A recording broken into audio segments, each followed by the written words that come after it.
From the high desert.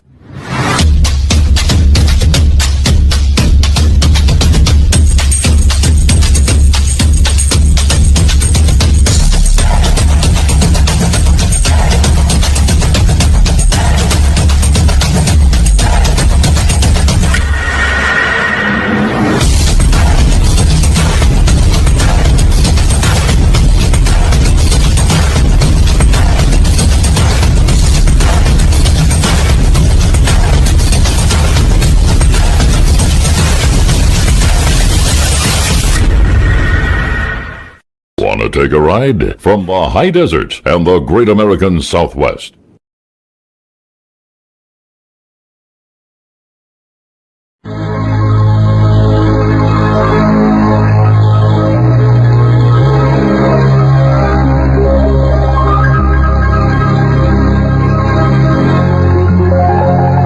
Welcome to Dreamland, a program dedicated to an examination of areas in the human experience not easily nor neatly put in a box. Things seen at the edge of vision, awakening a part of the mind as yet not mapped, and yet things every bit as real as the air we breathe but don't see. This is Dreamland. It certainly is. Good evening, everybody. Welcome to another Dreamland. Sunday evening. I'm Art Bell. My guest shortly is going to be Dr. Carla Turner, published with regard to the human abduction syndrome. A number of books, as a matter of fact. She'll be coming to us from Arkansas. First, though, as always, we're going to turn to Linda Moulton Howe, all the way back in Philadelphia. Linda kind of keeps watch on the UFO community, crop circles, animal mutilations, that sort of thing, the whole spectrum, the whole range. And she does so most times from Philadelphia, which is where I believe we're going to find her this evening. Linda, welcome to the program once again. Hi, Art. Hi. Well, you know, this summer, one of the stories that I have touched on now 2 or 3 times has been the finding of mutilated animals in northern New Mexico.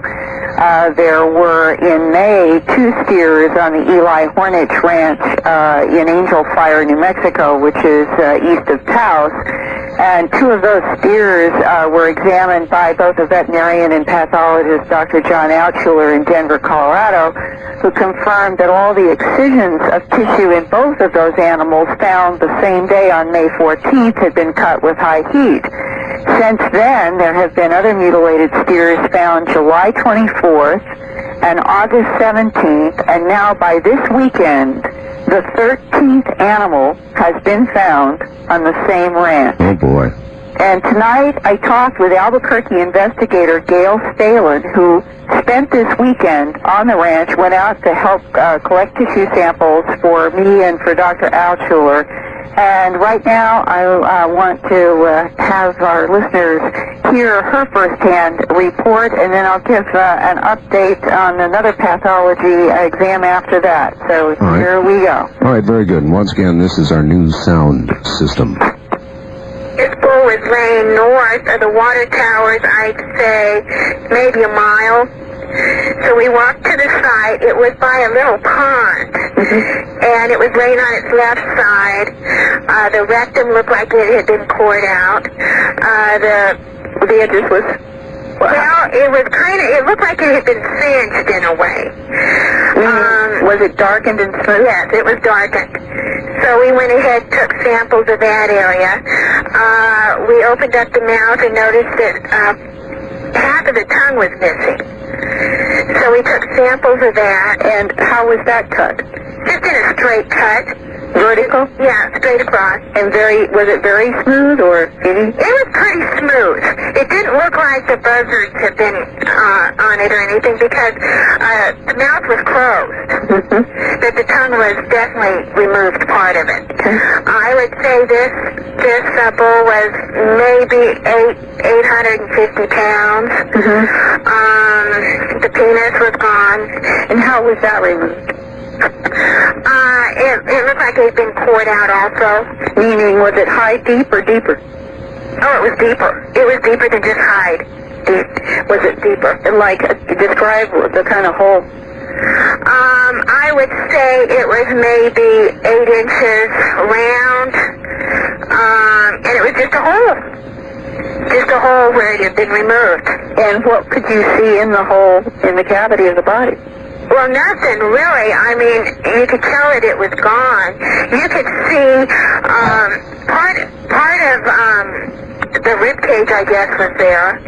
Some type of a bone. I know the hip bone was exposed. The buzzards seemed to have been picking at that because it was torn tissue. You know, the hide was torn around the hip. That appeared to be after these other excisions. After the fact. Oh, yeah. And were all the excisions in the rectal area and the penile area, were they dry? Was there fluid? They were dry. They were pretty well dry. It wasn't real moist until we cut into it. And the blood inside was a real watery, it looked like real watery down blood. It wasn't real thick.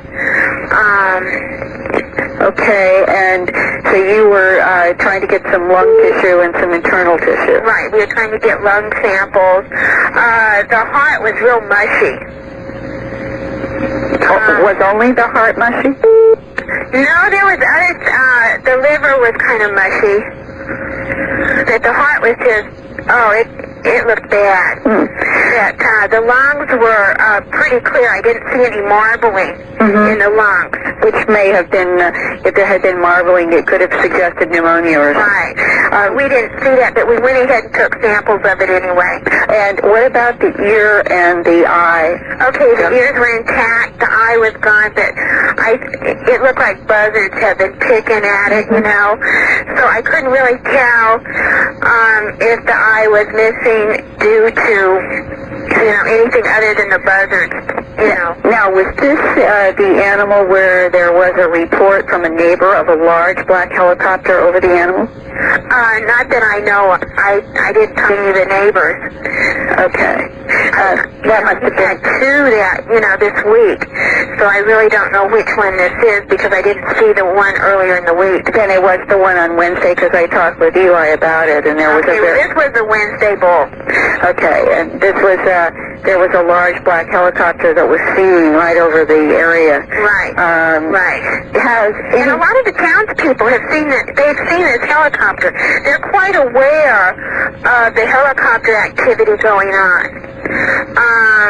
And they also say, anytime we see the helicopters, we know Eli's going to have another one. Anything special about this particular helicopter? I have been told that it's a bell-shaped helicopter. The front end of it is glass. So it's probably an older one. A bell-shaped helicopter? How would you explain a bell-shaped helicopter? Well, that's what the people up there say it is. Two people told me that it was a bell shape. Do they actually hear the sound of the helicopter associated with it? I asked them and they said yes, that they did hear it. And then we get back to the question of whether this is something that is government monitoring of frequencies that might be associated with whatever the phenomena is involved with mutilations, or is it something else altogether? Right. I have no idea. The people are very concerned. Very, very concerned. There's been a lot of media coverage up there.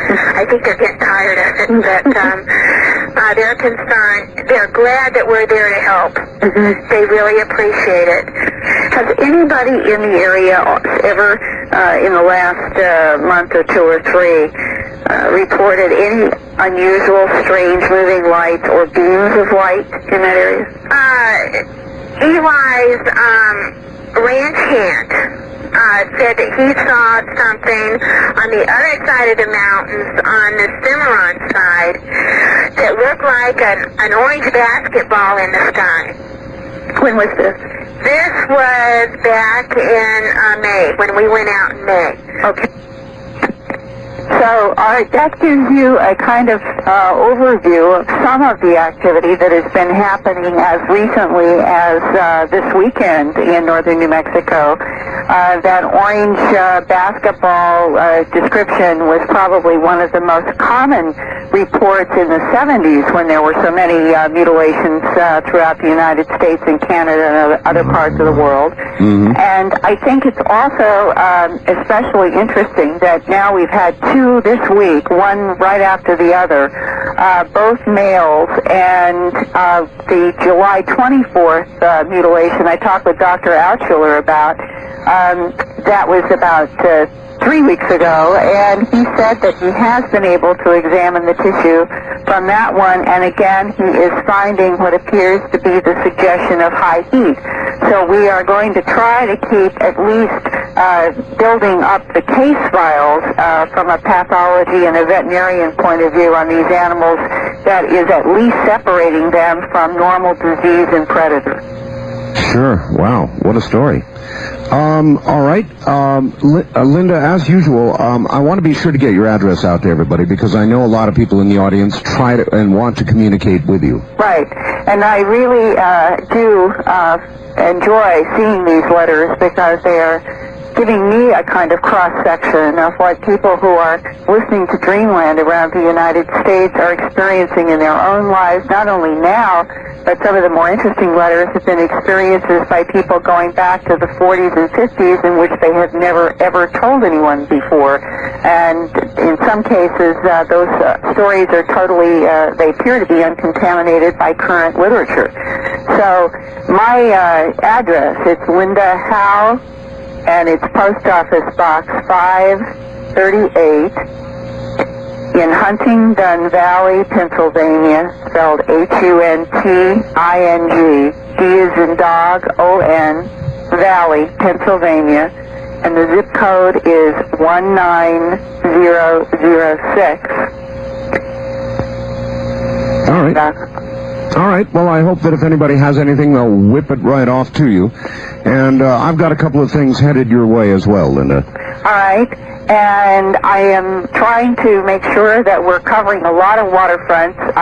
I had mentioned last week about Jupiter, and I do intend to do an update. In fact, there was a meeting in Europe this week with one of the scientists from MIT that I'll be interviewing, and I wanted to keep up with the current headlines now, and since they haven't finished this meeting, I think that by next Sunday we should have an even better overview, and I'll still keep trying to update on what happens in northern New Mexico, crop circles, and all these other subjects.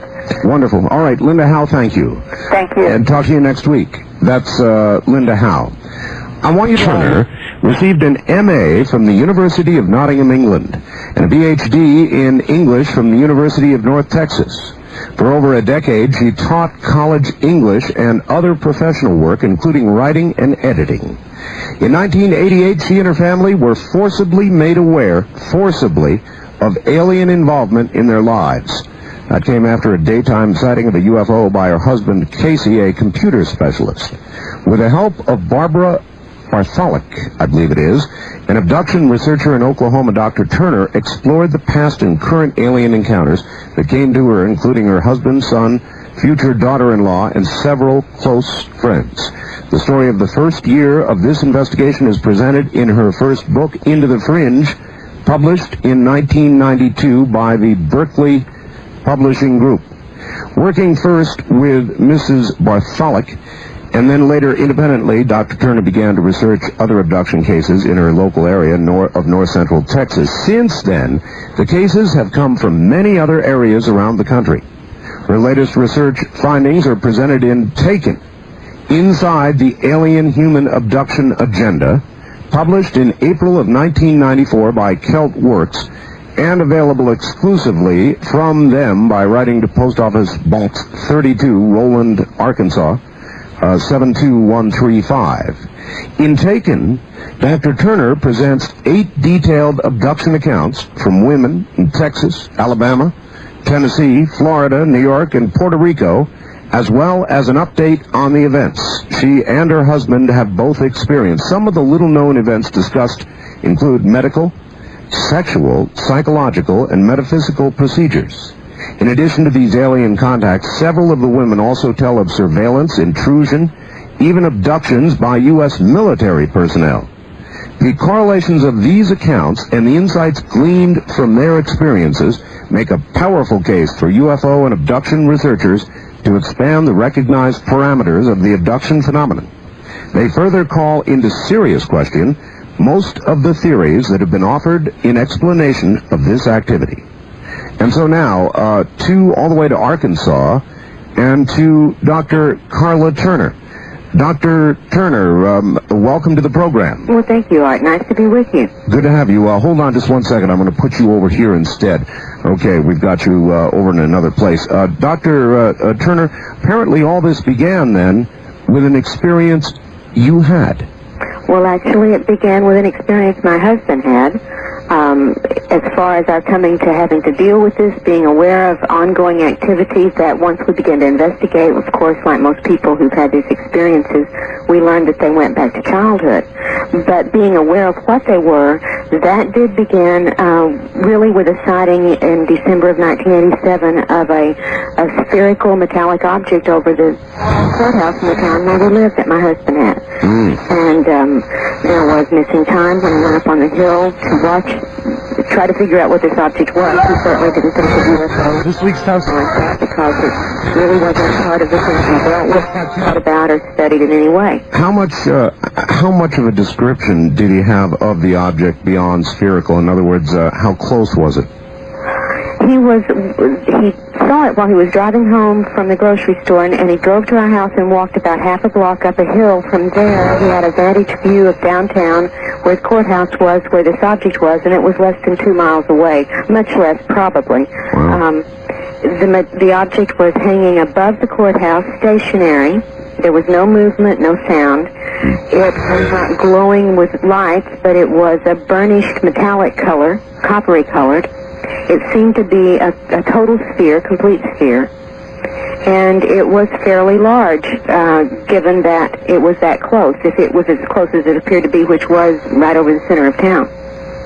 And he watched it trying to figure out what the object might be, a weather balloon or even a movie prop. As I mentioned in the book, we lived in an area near Dallas where movies were often made on location. And it really, that was all he thought he was seeing, but he watched it for what he consciously perceived to be less than 10 minutes, and when he turned around to walk back down the hill because he'd given up on figuring it out, a significant amount of time had apparently passed he hadn't been aware of, and it was almost dark, whereas it had been quite daylight when he had gone up the hill. Wow. So then how much time are we talking about? Probably 45 minutes or so. 45 minutes. Yeah, probably. Somewhere around there. Depends on what time. We'd have to go back and look at, measuring the times. We're just guessing because Sure. It was daylight when he went up there. It was almost dark when he turned around. And So then how did he digest all this? he didn't. He told me about it. I wasn't with him. He told me about it. He wasn't overly excited. He was curious because he'd never seen anything like it, and he had no explanation. As I said, he didn't even think the word UFO. When he talked about it with me, that never was even mentioned. We assumed it was a movie prop and looked in the newspapers, treated it very ordinarily. But a couple of days later, he did have an unusual event. He found a scabbed over deep incision on the back of his leg, and he got extremely angry about it for no apparent reason. He didn't know how he got it. It had not been there that he'd been aware of at least very long, because he just found it when it was scabbing and beginning to itch, as a scab will do sometimes. Sure. No injury had been inflicted on him that he was aware of, but he did get angry about the cut, and we did not connect the two events. Those are just, looking back, you begin to see connections. Really, we forgot about it at that point, Art. Well, did he have any desire to when he began to figure this out, or connect the two and connect the whole experience, did he then want to follow up, maybe get hypnosis or try and dig into it and figure out what happened? Yes, but that was several months later. This was in December, right before Christmas of 1987, and as I said, when we didn't see anything in the paper about it, we forgot about it. A day or so later, he found the scar. He did not connect it with the event, and then we forgot all about it totally. What happened was that we both began to develop intense stress symptoms, physical stress symptoms. And these led us, after they persisted and we couldn't understand why we were both having such physical symptoms, it led us to go into counseling to try to figure out what was wrong. Sure. And we each went to separate counselors because we worked in different cities. And my counselor taught me to do self-hypnosis to relax the physical symptoms I was having. His counselor didn't. They simply talked about whatever they could come up with, and after about 3 or 4 sessions, the counselor told him that, frankly, he couldn't find a specific problem for them to work on.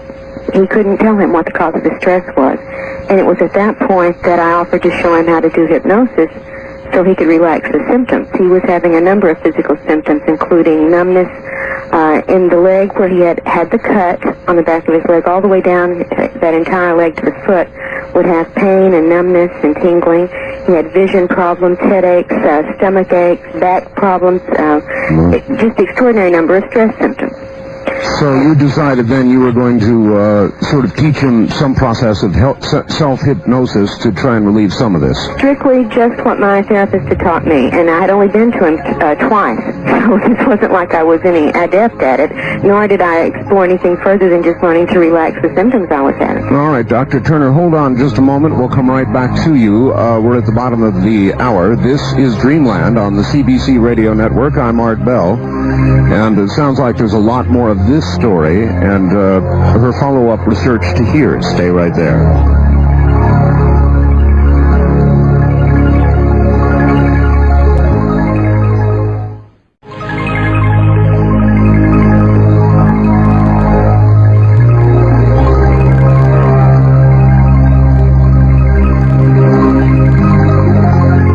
From the Kingdom of Nye, we continue with your calls on Dreamland with Art Bell. Call Art now, toll-free at 1-800-618-8255. 1-800-618-TALK. First-time callers, area code 702-727-1222. 702-727-1222. Or the wildcard line at area code 702-727-1295. 727-1295 in the 702 area code. Now again, here's Art Bell. Now again, here I am. My guest is Dr. Carla Turner, here from rural Arkansas. She's published, is the author of In the Fringe and Taken, Inside the Alien-Human Abduction Agenda. And we're talking to her about how all this began, which was an experience by her husband. Dr. Turner, you still there? Good. Yes. So there was your husband trying to relax himself in the techniques you taught him that had been taught to you, and where do we go from there? Very simple. He went into a fairly light trance quickly. He was testing himself for the state of the trance, and the only question that he really needed to ask himself when he got there, after he was relaxed, I thought it might be a good idea to do what the therapist had done with me, and that was to ask your subconscious to show you the cause of the stress. Sure. And he mentally asked that question of himself and immediately had a strong, startled physical reaction and had apparently opened up a memory that he had never had any conscious inkling about at all. And he told me in exclamatory tones he saw a face. He described this very unusual face, and then in amazement he told me he saw this gigantic ship. And I didn't, in the sky, a spacecraft. And he said it was huge. He said the size of a small town. It was this enormous craft. Wow. And there were a series of very strange things, including some non-human phone call that we received right when he said that. The phone rang, and I got this extraordinarily almost metallic or insectoid-sounding chattering on the other end of the line at me, and then it just went dead. And I brought him out of the trance. I didn't know what had happened. This was more than we could handle. Yeah, I'm sure it was. Right. That's really odd. And I contacted my therapist the next morning and said, my husband remembered something very strange when he put himself in a trance last night. Would you talk to him? And I told him what he had remembered, and he just sort of scoffed at it and said, I don't know what it was, but I'm sure it wasn't flying saucers and little green men. There aren't any such things. And it was a while. Apparently, we couldn't find anybody. Actually, I contacted several people in the area for help, and when nobody would respond, he went back deliberately into another trance state to see what that was about. He was extremely curious to know what the context was for these memories that he had suddenly had burst through a few nights before. And that's really how it all began. When he went back and looked, he recalled bits and pieces of what seemed to have been an abduction by non-human little creatures when he was only 11 months old on a trip in the car with his father. And he had never remembered this at all, anything about this ever. And his parents came from several states away to visit the next month, and we did have a chance to ask them about the situation as he remembered it without telling them, what he had remembered. Mm-hmm. And it was confirmed in a number of ways that, yes, a trip had been made under exactly those circumstances in that area at precisely that time. We pinpointed the day it happened because it was a memorable event, because his father and he were almost 2 hours later returning from a very short errand they were supposed to run for business than they should have been and had no explanation. All right, this was in 1987, and this kind of launched you into an investigation of the entire phenomenon. Exactly. It launched us into looking into what had gone on in his past.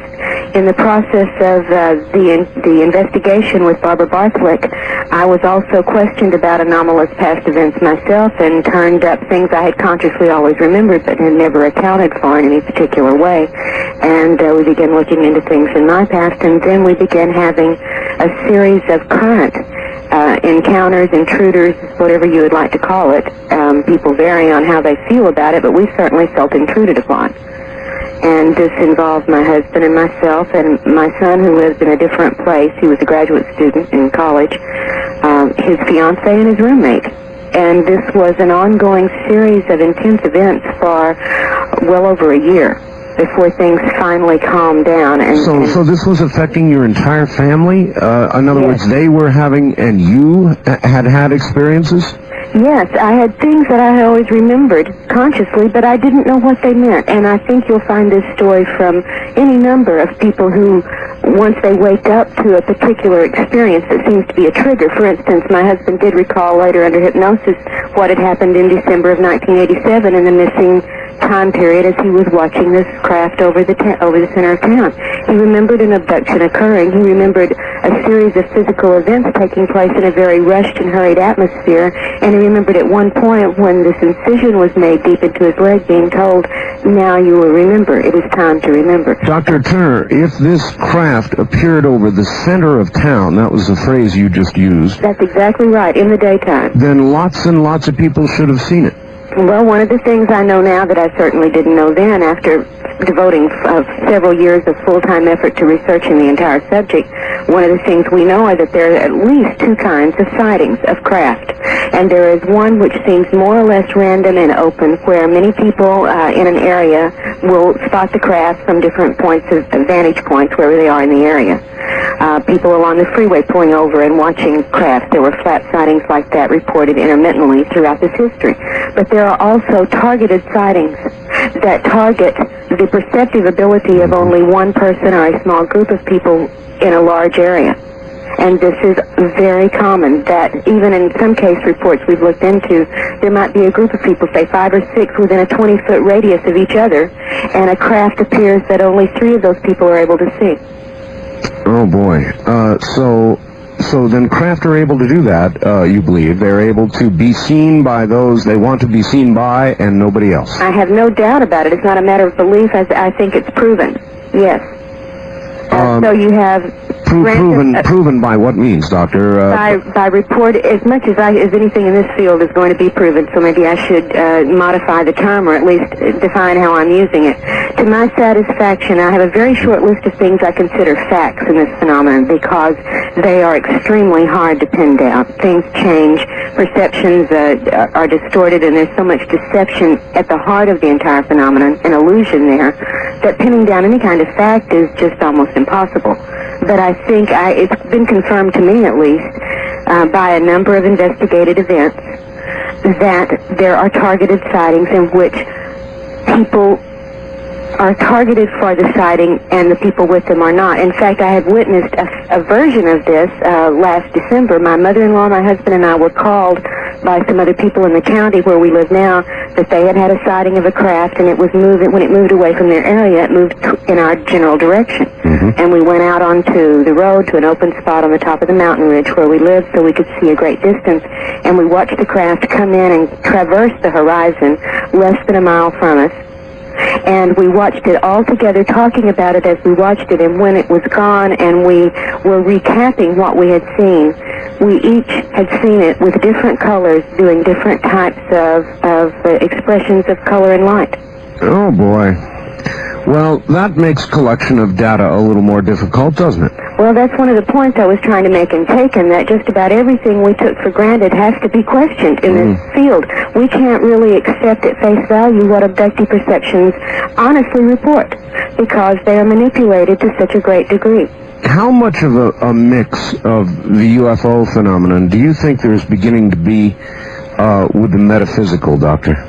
Well, I think there's always been a great mix of it, don't you? If you look back even to the contactee cases. Well, I do interview after interview with people like yourself, week in and week out, and I have noticed, Doctor, much more of a movement toward the metaphysical in an attempt to explain all of this. Yes, I think there's a great deal of motivation toward that point of view, both in the UFO community. Factions of the research community promote this view very heavily. It's very difficult, though, for a hard scientist to swallow it. But nevertheless, people like Dr. Mack, who was with us last week, are beginning to move in this direction. And I wonder if there, in other words, as we continue to investigate this entire phenomenon, and we want to approach it through the metaphysical, how do we do that? Well, in just a moment when we have a break, I'll pull out a little statement that I had put together trying to deal with how do we approach this phenomena, what are our options, and I'll share that with you at after our next break. But one thing, we have, whatever one's approach may have been to this phenomenon in the past, there seems to have been such an acceleration of activity in all phases of it since I would say 1986 is just a starting point, although, that's very vague. There's been such an intense increase in activity. I think it has chipped and hammered away at everyone's preconceptions about this phenomenon. How long do you think we have been visited on this earth?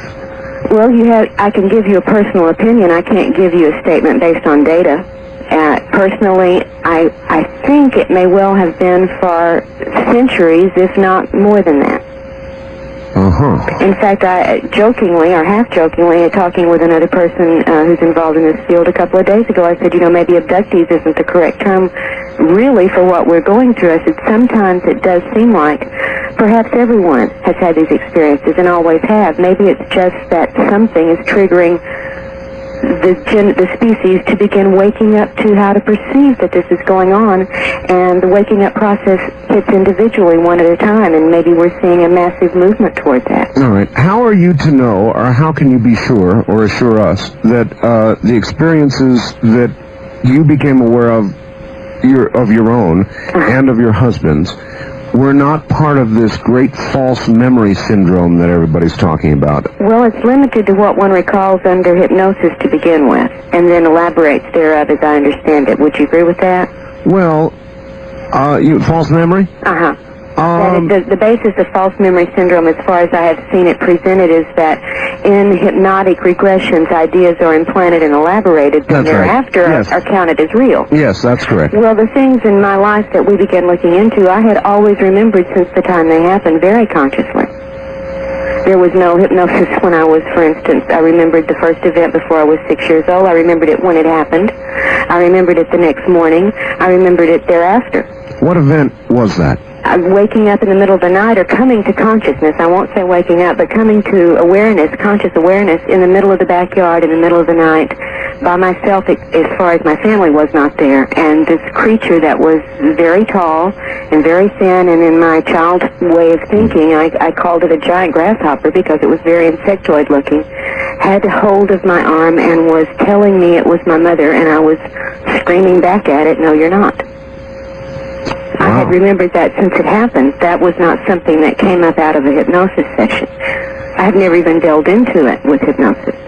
Did you tell your real mother about that? Of course. Of course. And they dismissed it, as I guess any parent would. Bad dream. As a bad dream. Mm-hmm. But I was very much aware of being awake and being in the backyard and this creature being beside me. That, for instance, had always been in my consciousness. Another incident that had happened in the 1970s, driving on a daytime trip on the interstate, in a strange, almost solid-looking black cloud-like object had swept horizontally from beside the interstate onto the road in front of me, stopped right over, covering both lanes, and hovered there, and I thought, trying to make sense of it at 70 miles an hour, what an enormously dense black cloud of smoke, wonder where it came from, hope I don't hit anything when I drive through it. Sure. And remember bracing to go through this, and then the next thing I was aware of was seeing it in the rearview mirror behind me, still on the road, and never had any memory of going through it. That I've always remembered. These were not things that came up out of hypnosis. So then, your thinking is that everybody, or almost everybody, may have had these experiences? I would not rule it out, honestly. And although 6 years ago I would have absolutely denied that was a possibility, I can't deny it's a possibility now. I don't have any way of knowing. It may simply be that we are waking up to something that's been a condition of ours for eons. Something that's been going on for a long, long time. Right. We may be coming to new perceptive, and just for metaphorical terms, a tricameralism of the psyche. We are a bicameral psyche right now in a number of ways. We may be developing a new set of perceptive abilities that will take us to another stage of Is that some sort of process of evolution, do you think? Certainly, either a leap, a mutation, a natural process. When it happens through the generations, there's always one generation at least that's transitional. Mm-hmm. If not, more. If not more. Many believe that the process of evolution is so slow that no single generation could notice a change. But you're suggesting we may be one of those what's the right word? I'm becoming lost here, but we're a transitional, that's the best way to put it. That may be. There are other people whose ideas about evolution are that as long it may well go along slowly for the most part, and then there are unexplained quirky little leaps where it is fairly fast. For instance, the evolution of the Homo sapiens has some quirky little leaps in it that are not explained. All right. Well, you're on a fascinating tangent. Hold on just a moment, and we'll come back to you. Dr. Carla Turner is my guest. Do you think we're in some sort of transitional... What a fascinating concept. It's a new one. Some sort of transitional change. Fascinating. Never thought about it that way. We'll be right back. It's not... are you there? Yes, I sure am. Good. All right. So perhaps we are some sort of transitional generation, and we're all slowly becoming aware of this. That would also, by the way, be validated by the interest in programs like this one, and it is amazing how much interest there is. Yes, there is. This is part of a lot of people's awareness as they've studied this in the last few years. I think I had a real advantage not knowing anything about the entire field or history of ufology when we were thrust right into the middle of it.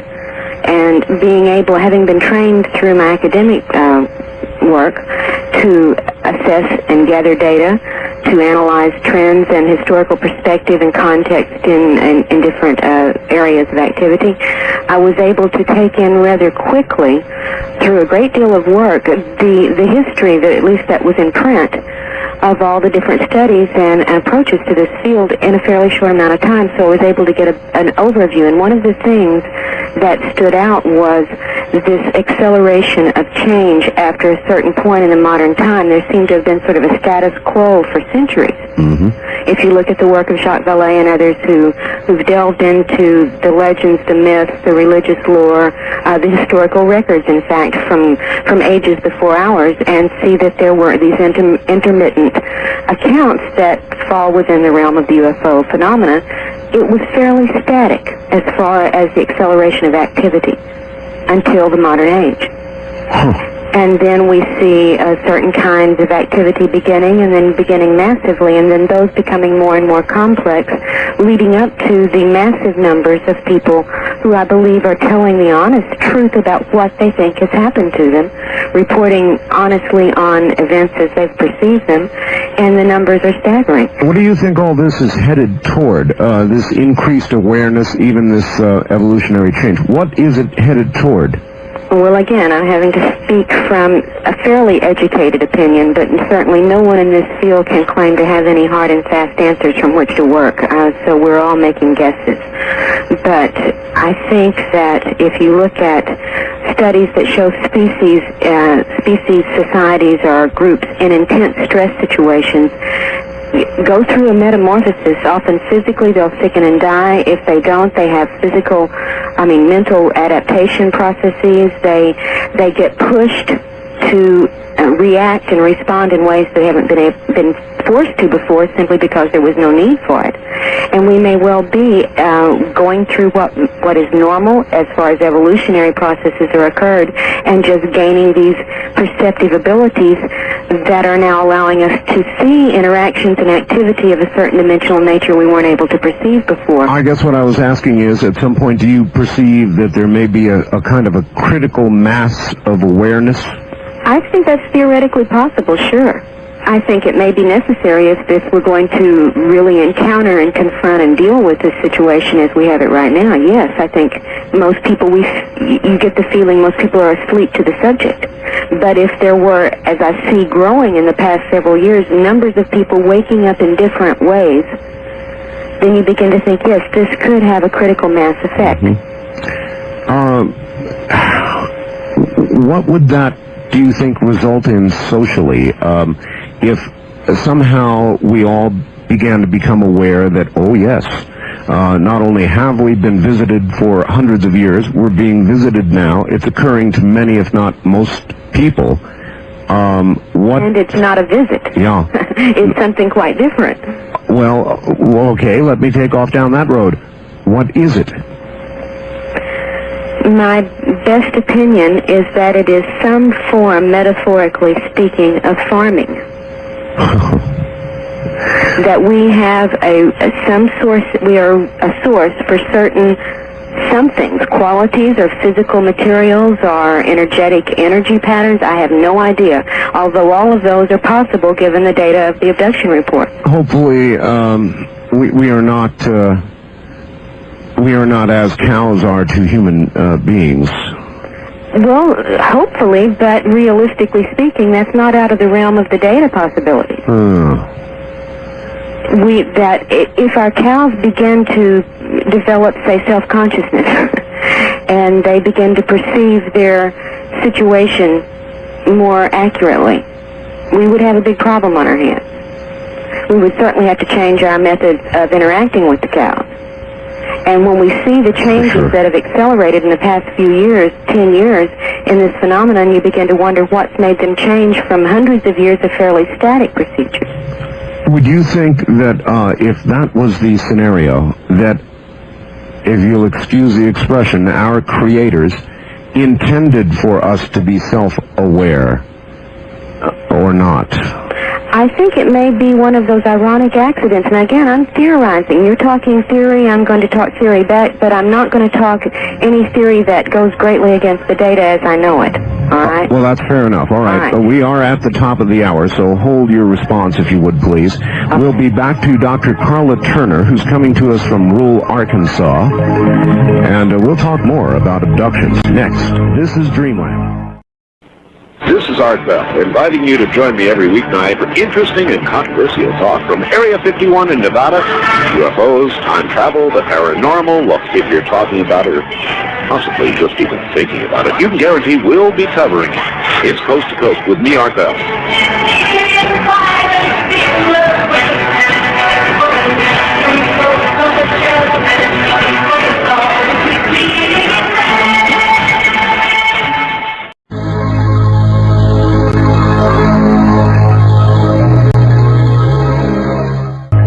It's just not fitting.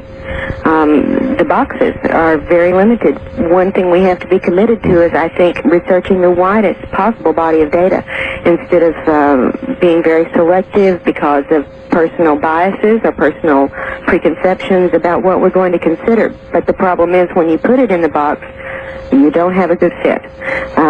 If what's going on here were known to someone, it would be worth the rest of the world's attention, certainly, to know what the answers might be. I don't have any. We were talking about theories a while ago. Certainly everybody's got a theory. I would like to comment on something you did say earlier, though, about Sure. Perhaps these creatures might have been our creators. Yes. I think probably if we wanted to examine a variety of evidence types, including some of the more ancient records, we might find that they could be considered more correctly perhaps interloping farmers. Interloping farmers. Well, the way that we, as a species, the human species, has taken over wild animals Yes. time and again and domesticated them and Yes. genetically altered them for our benefit. Well, that's true. While we certainly did not create cows, No, we we could be considered their farmers, couldn't we? Exactly, and we've genetically manipulated them through the centuries through selective breeding programs in the beginning, and Yes, then we have. through more laboratory-type methods in the recent years. All right. We use cows for food. Right. While you don't rule that out with regard to how the aliens may be using us, what is your best guess, based on your research, as to what they're doing with us? Well, they're doing a variety of things with us, and this is what makes it hard, Art. We know they're taking certain kinds of substances from us. They take sperm, they take ova, they may well be taking fetuses, if we can trust the perceptions of the people who've reported this. They take body fluids, they add fluids to our system. They take flesh samples, hair samples. They take energy. In fact, one of the more common things that I began to run into when I was making connections with many other cases of abduction reports was a phenomenon that some people call being vacuumed, where you're in a totally normal physical energy state, and then as if a switch were thrown and a vacuum sucks all your energy out, you totally are without any energy. It's more than exhaustion. When it's happened to me, I couldn't even move my lips to talk. And it took 15, 20 minutes of recovery time to regain energy. So they certainly are taking energy in some way. All right. I've talked to a lot of people who call up who think they have been abducted or tampered with in some way, and they have awakened in the middle of the night to a paralyzed state. Is that a common report? Sure. It's a common report. They either wake paralyzed or become that way soon after perceiving entities or a light in the room. Yes. But if it were all just happening in the bedroom, I think we'd have a very different phenomenon. You know, of course, from the other calls you've gotten that it happens to groups of people at the same time. It happens Yes. in the middle of the day, on the highway, in town, at parties. So we're not dealing with something that's easily explainable as a night phenomenon, but that does seem to be a very, very common occurrence. And again, your view is what? That there's a genetic reason, perhaps, for all of this experimentation? I think part of it may be, given the kinds of reports we have, that they are certainly doing something that's quite physical in both its aim and its procedures, that this is not a spiritual phenomenon primarily, as some people would very much like it to be. The purpose of a spiritual phenomenon is not being served by a number of procedures that are reported over and over again in the abduction scenario.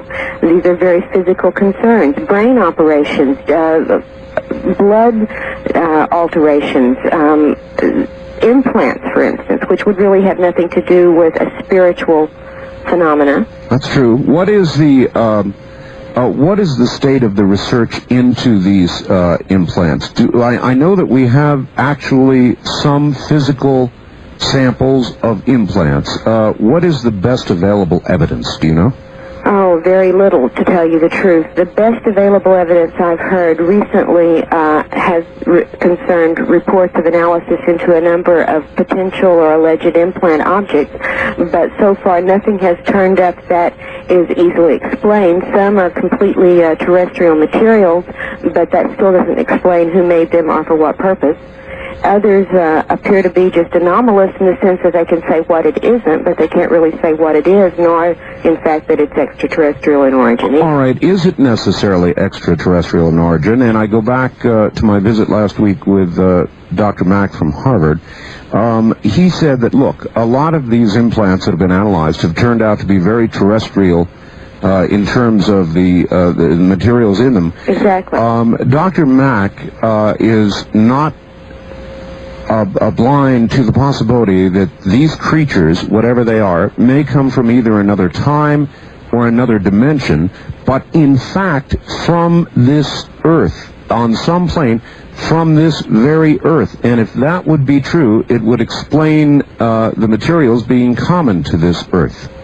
Certainly, if they had been interacting with our species for a long, long time, they would know very well the materials on this plane, or this Earth. Sure, they would. Wherever they come from, if they came from another planet, if they came from another dimension, if they came from a dimension parallel to ours on this planet, those are all possibilities because we don't have any answers, and they certainly behave as if they dimensional hop. In a sense, they manipulate dimension. They manipulate time. There's no doubt about that. And their physical activities, as we've observed them, show they manipulate spatially. All right. In your book, Taken, you go into 8 separate cases. Right. Apparently, all women. Yeah, this time around I focused on 8 different women's cases. I thought it gave, one of the points of doing this project was to give an adequate sampling of in-depth reports so that correlations and comparisons could be made. And I thought it was one more factor that was part of the correlation process that these cases all happened to be women. The book I'm working on now that should be available by December concerns one man's case. So I don't just work with women. I don't want to leave that impression. All right. By the way, there are very few by number women who are UFO investigators or investigators in your field. Most of the people investigating in this field seem to be men. Have you noticed that? Of course, yes. And it's not been easy to be one of the few women in this field. I'll have to say that, although some people have made very good efforts toward me. But still, I think not only do I have that strike perhaps against me considering the numbers of women who aren't in this field, but also I have a strike in some people's eyes against me because I have had personal experiences that in some people's thinking is a contamination that means I shouldn't research. And I guess I could see their point of view, but I think on the other hand it gives me additional advantage in researching. Well, if you really had the experience, and I went 48 years of my life, Dr. Turner, without seeing a UFO and then finally saw one almost a year ago, it compels you, and so I can easily understand why you would dive into this research. It's not easy. What have your colleagues said? Academic colleagues? Yeah, that's right. Very little. In confidence, several have talked about personal sighting experiences, but never publicly. I left the area where I was teaching in 1991 was the last semester I taught in the spring, and I moved to another state, so I really haven't been in contact with them since then. What they may think about it now, I can't tell you. However, they are among the rest of the population in this abduction statistic field, that there are people at the university level who have experiences, just like there are, in one case, probably the most extreme as far as deprivation I know, a case in the Ozark Mountains of a family so remote and so without access to what we would think of as contaminating material. They had no electricity, no television, no any really contact, very menial labor, and the woman was totally illiterate and couldn't read. And yet her experiences parallel those of the college professors and the doctors and the artists and the housewives who also have this. You said there were a number of things, or at least a few things, that you could nail down as certain about this entire phenomenon. Well, there are certain things that I have now, to my satisfaction, I accept as fact rather than as theory. What are those? Well, so some of them include, for instance, the fact that we don't know, there is no evidence. It is a fact we do not know where these creatures come from or what, in fact, their true nature is. In other words, I have not found any of the theories to explain their origin or their nature to be overwhelmingly proven by the data. Let me try approaching it, though, from the other angle. Are you convinced, Doctor, through your research, that this is a hidden hand, that there are aliens, no matter where they may come from, who are here. Yes, I have personally experienced it. It's a matter of knowledge and experience with me, not even a conjecture. Not even a question. No question. What they are, I cannot tell you, and I don't think anyone else can either, but they're not us. And as to their purpose, all you're sure of is you don't know. Well, I on my list of facts, number 2 on the list is that at least some of these creatures are consummate liars and deceivers. This is a fact. There is no doubt. And the evidence goes back to the beginning of the contactee scenario all the way through reports I've gotten in the last week from cases that are ongoing now. All right, give me a good example. What makes you believe they are consummate liars? Well, they have made, over the years, to particular individuals, a number of very specific predictions or warnings or scenarios that have never come to pass. Sometimes small events that they predict in the beginning of a list of warnings or predictions will occur, which makes the person who's received this list of predictions take the list at a very credible level and prepare for these other things to happen, and then they do not happen. Now, this goes back to the early 50s as far as reports of interactions and communications from these creatures. They also have given a number of contradictory explanations to various abductees for the same procedures, or the same part of the agenda. For instance, and as I talk about this in Taken, one woman was shown at one point during some of her encounters a cloned copy of her body. It was inert. And well, this happens in a number of cases. Many people have reported seeing inert human bodies. Sometimes copies of themselves, sometimes not, just other bodies. And one case, Pat was told that these bodies were for the resurrection. Now, throughout Pat's experiences, a religious symbology was employed with her because it was she had a very strong basic faith. By the way, is it your view that those who start out with a very strong religious faith attribute their experience to some sort of religious occurrence? I think they may tend to, and I think that tendency is greatly amplified by the programming of the aliens themselves. They'll take on whatever guise works, or follow whatever procedure really accomplishes their program. Let me take it from their point of view for a second. Why do you think that these beings are not connected to what we think of as traditional religion in some way? A lot of religious people will say, well, these are devils, or they're angels, or they're spirits, and this is not an area we should be even looking into. Well, my personal answer would be that they do not behave in the reports we have from abduction accounts anything like, or very seldom anything like, any of the reports of spirits and angels in our religious literature that these people use as the basis of their beliefs, for one thing. As I've said before, I have never yet found anywhere in the Bible where one of the angel's duties was a rectal probe on a 6-year-old child. Yeah, good point. Good point. All right, now that's a starting place for questioning that. Secondly, the entire range of their procedures with us make that very suspect. The physical activities are numerous, and nothing like this seems related to a spiritual agenda, if that's what they were pursuing. I will agree that they indoctrinate and program us throughout these encounters, if that's going to be effective with us, to take it on a spiritual level. For instance, with Pat, when they first abducted her entire family back in 1954, the creatures told her that, she said, "Are you angels?" And they said, "Yes, but not as you have been taught." Oh, boy. Yeah, but that works with Pat. In another case, with Lisa, she was also shown a clone of her body, and she was not told anything about a spiritual use for this when the resurrection, when Jesus returns and we get our new bodies. No, she was told instead that this body, well, it was used in a sense to threaten or warn her that if she were not cooperative with the ongoing program of whatever it is they're doing with her, that she could be replaced by this body and no one would ever know the difference. Those are not consistent answers. I wonder how many of us have been replaced. Well, in the next book that I'm getting ready to publish, called Masquerade of Angels, we're going to delve into exactly that question, because the... Oh, that is the title of your book, the working title, Masquerade of Angels? It is the title. It is, yes.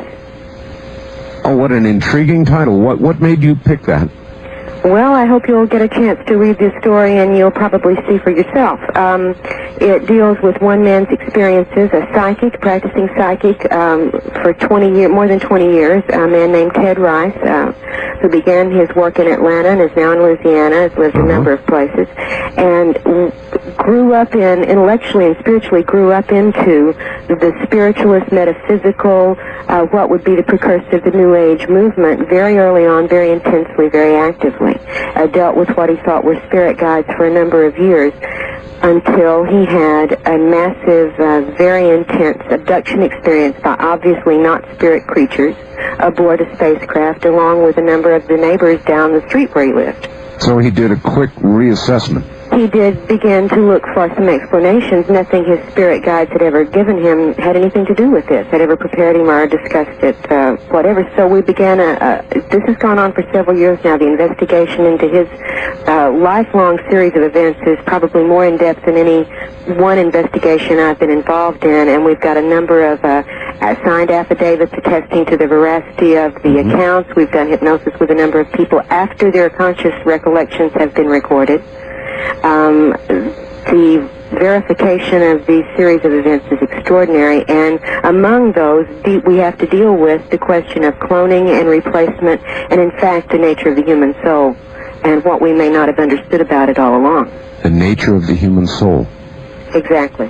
Because one of the things I will not discount, one of the things that's on my list of facts is that these creatures show a for me, very disturbing interest in the human soul. That's very interesting, Doctor. I did a series of interviews with a friend of mine whose name is John Lear. Do you know that name? Yes, I've heard Mr. Lear speak on a couple of occasions back in the 80s. Mr. Lear, in latter interviews, and I'm going to do another one, I hope, with him soon, referred to the human body as a vessel for the soul. That the aliens regard our bodies as a vessel for the soul. Have you heard him say that? I've not heard him say that, but I've heard a number of abductees who have reported being told that and having that lesson stressed to them by the aliens, and I think there is a reason for that. Certainly, one of the things not only in much of the alien contactee and channel material, but also in the New Age movement in general. All right, Doctor, I've got to hold you there. We're at the bottom of the hour. Stand by. We'll be right back. This is Dreamland.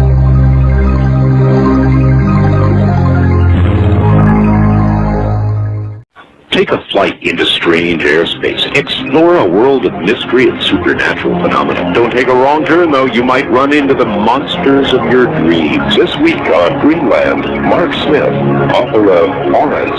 See them in only 60 seconds. Hello, I'm Art Bell. I'll guide you safely through Dreamland into the kingdom of Nod.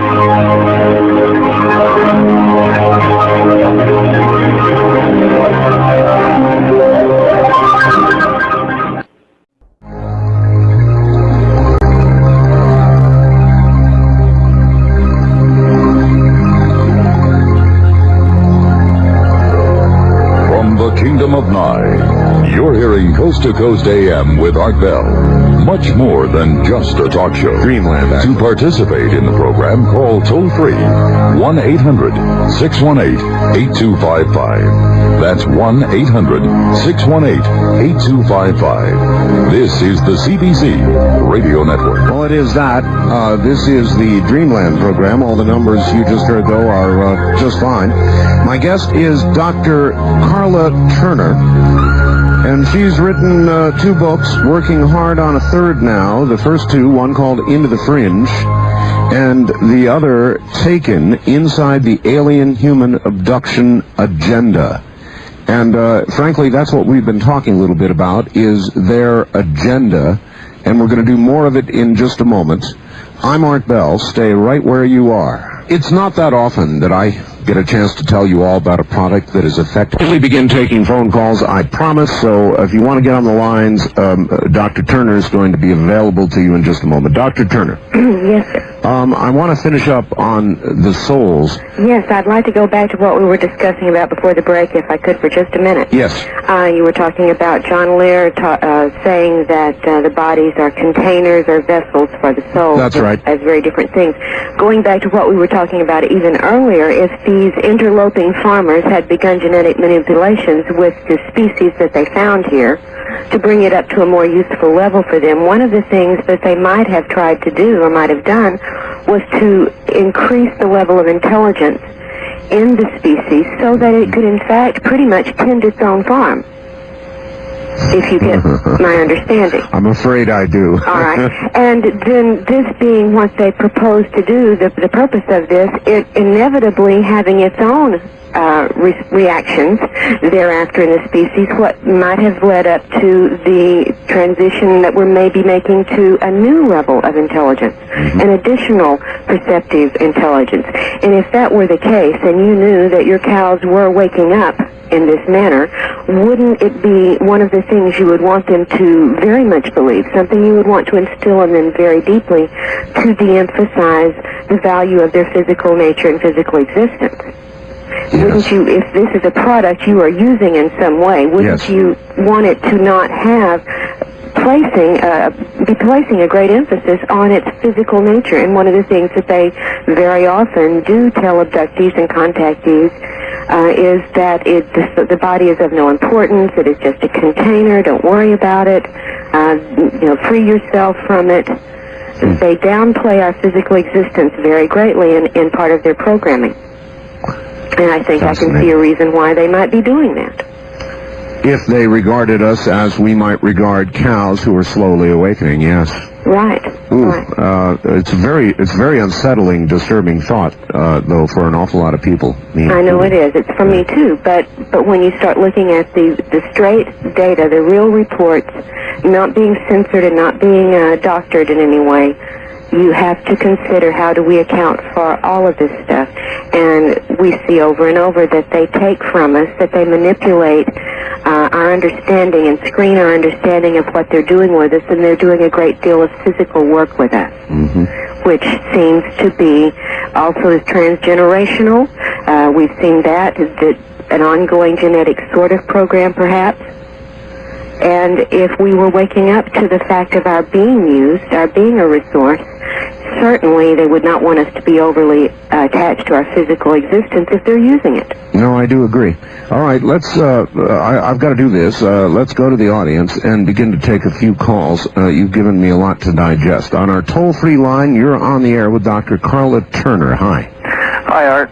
Where are you, sir? I am in Seattle. Seattle, all right. Great show tonight. Great show. I really enjoy listening to the doctor.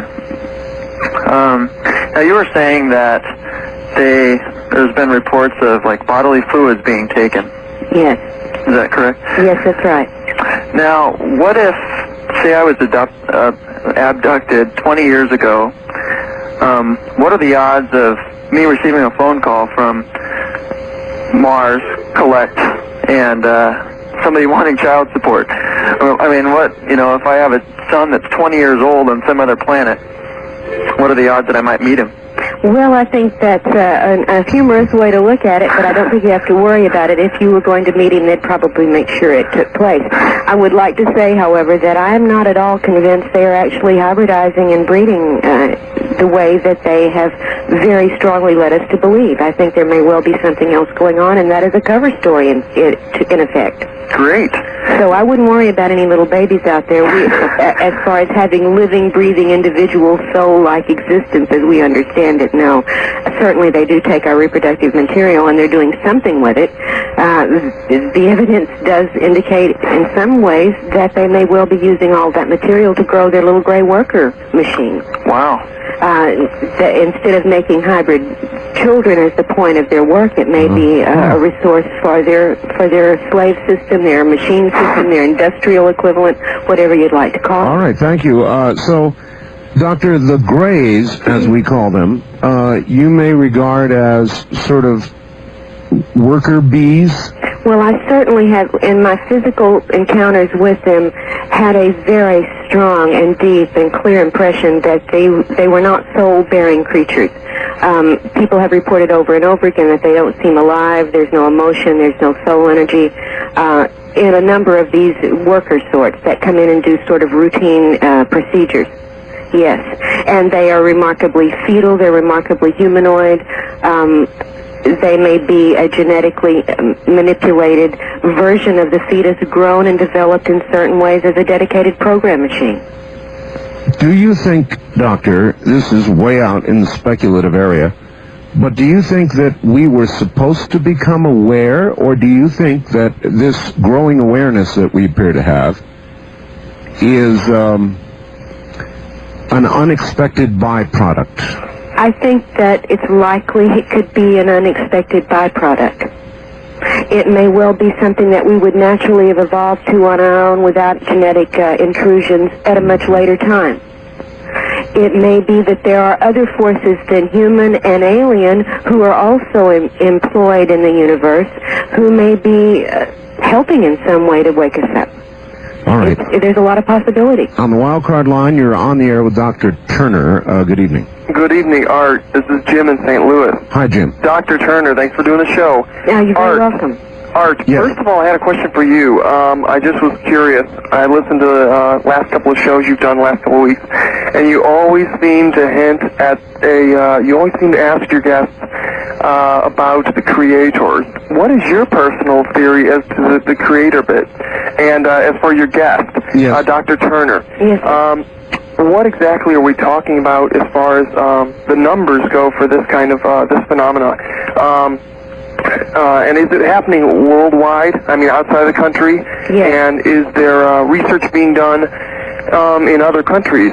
And also, I had a couple of theories that I wanted to run by you. The implant thing, being of organic materials that aren't otherworldly, isn't the best? I mean, I buy into the theory that that's just simply so that they're not detected.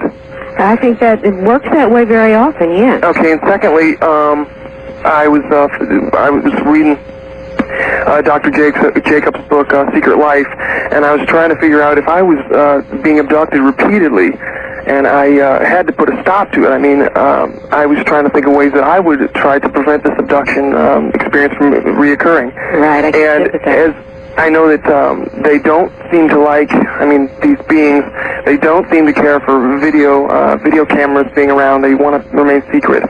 Could you perhaps handcuff yourself to your bed or something like that? We've had a number of people try a number of different ways to protect themselves at night, and of course you've heard the story of the person who did use a video camera set up toward the bed, and when on nights nothing happened, it showed absolutely no activity, and then one night, looking at the tape from that night, what it showed was the person getting up out of bed, going over to the wall and unplugging the video machine.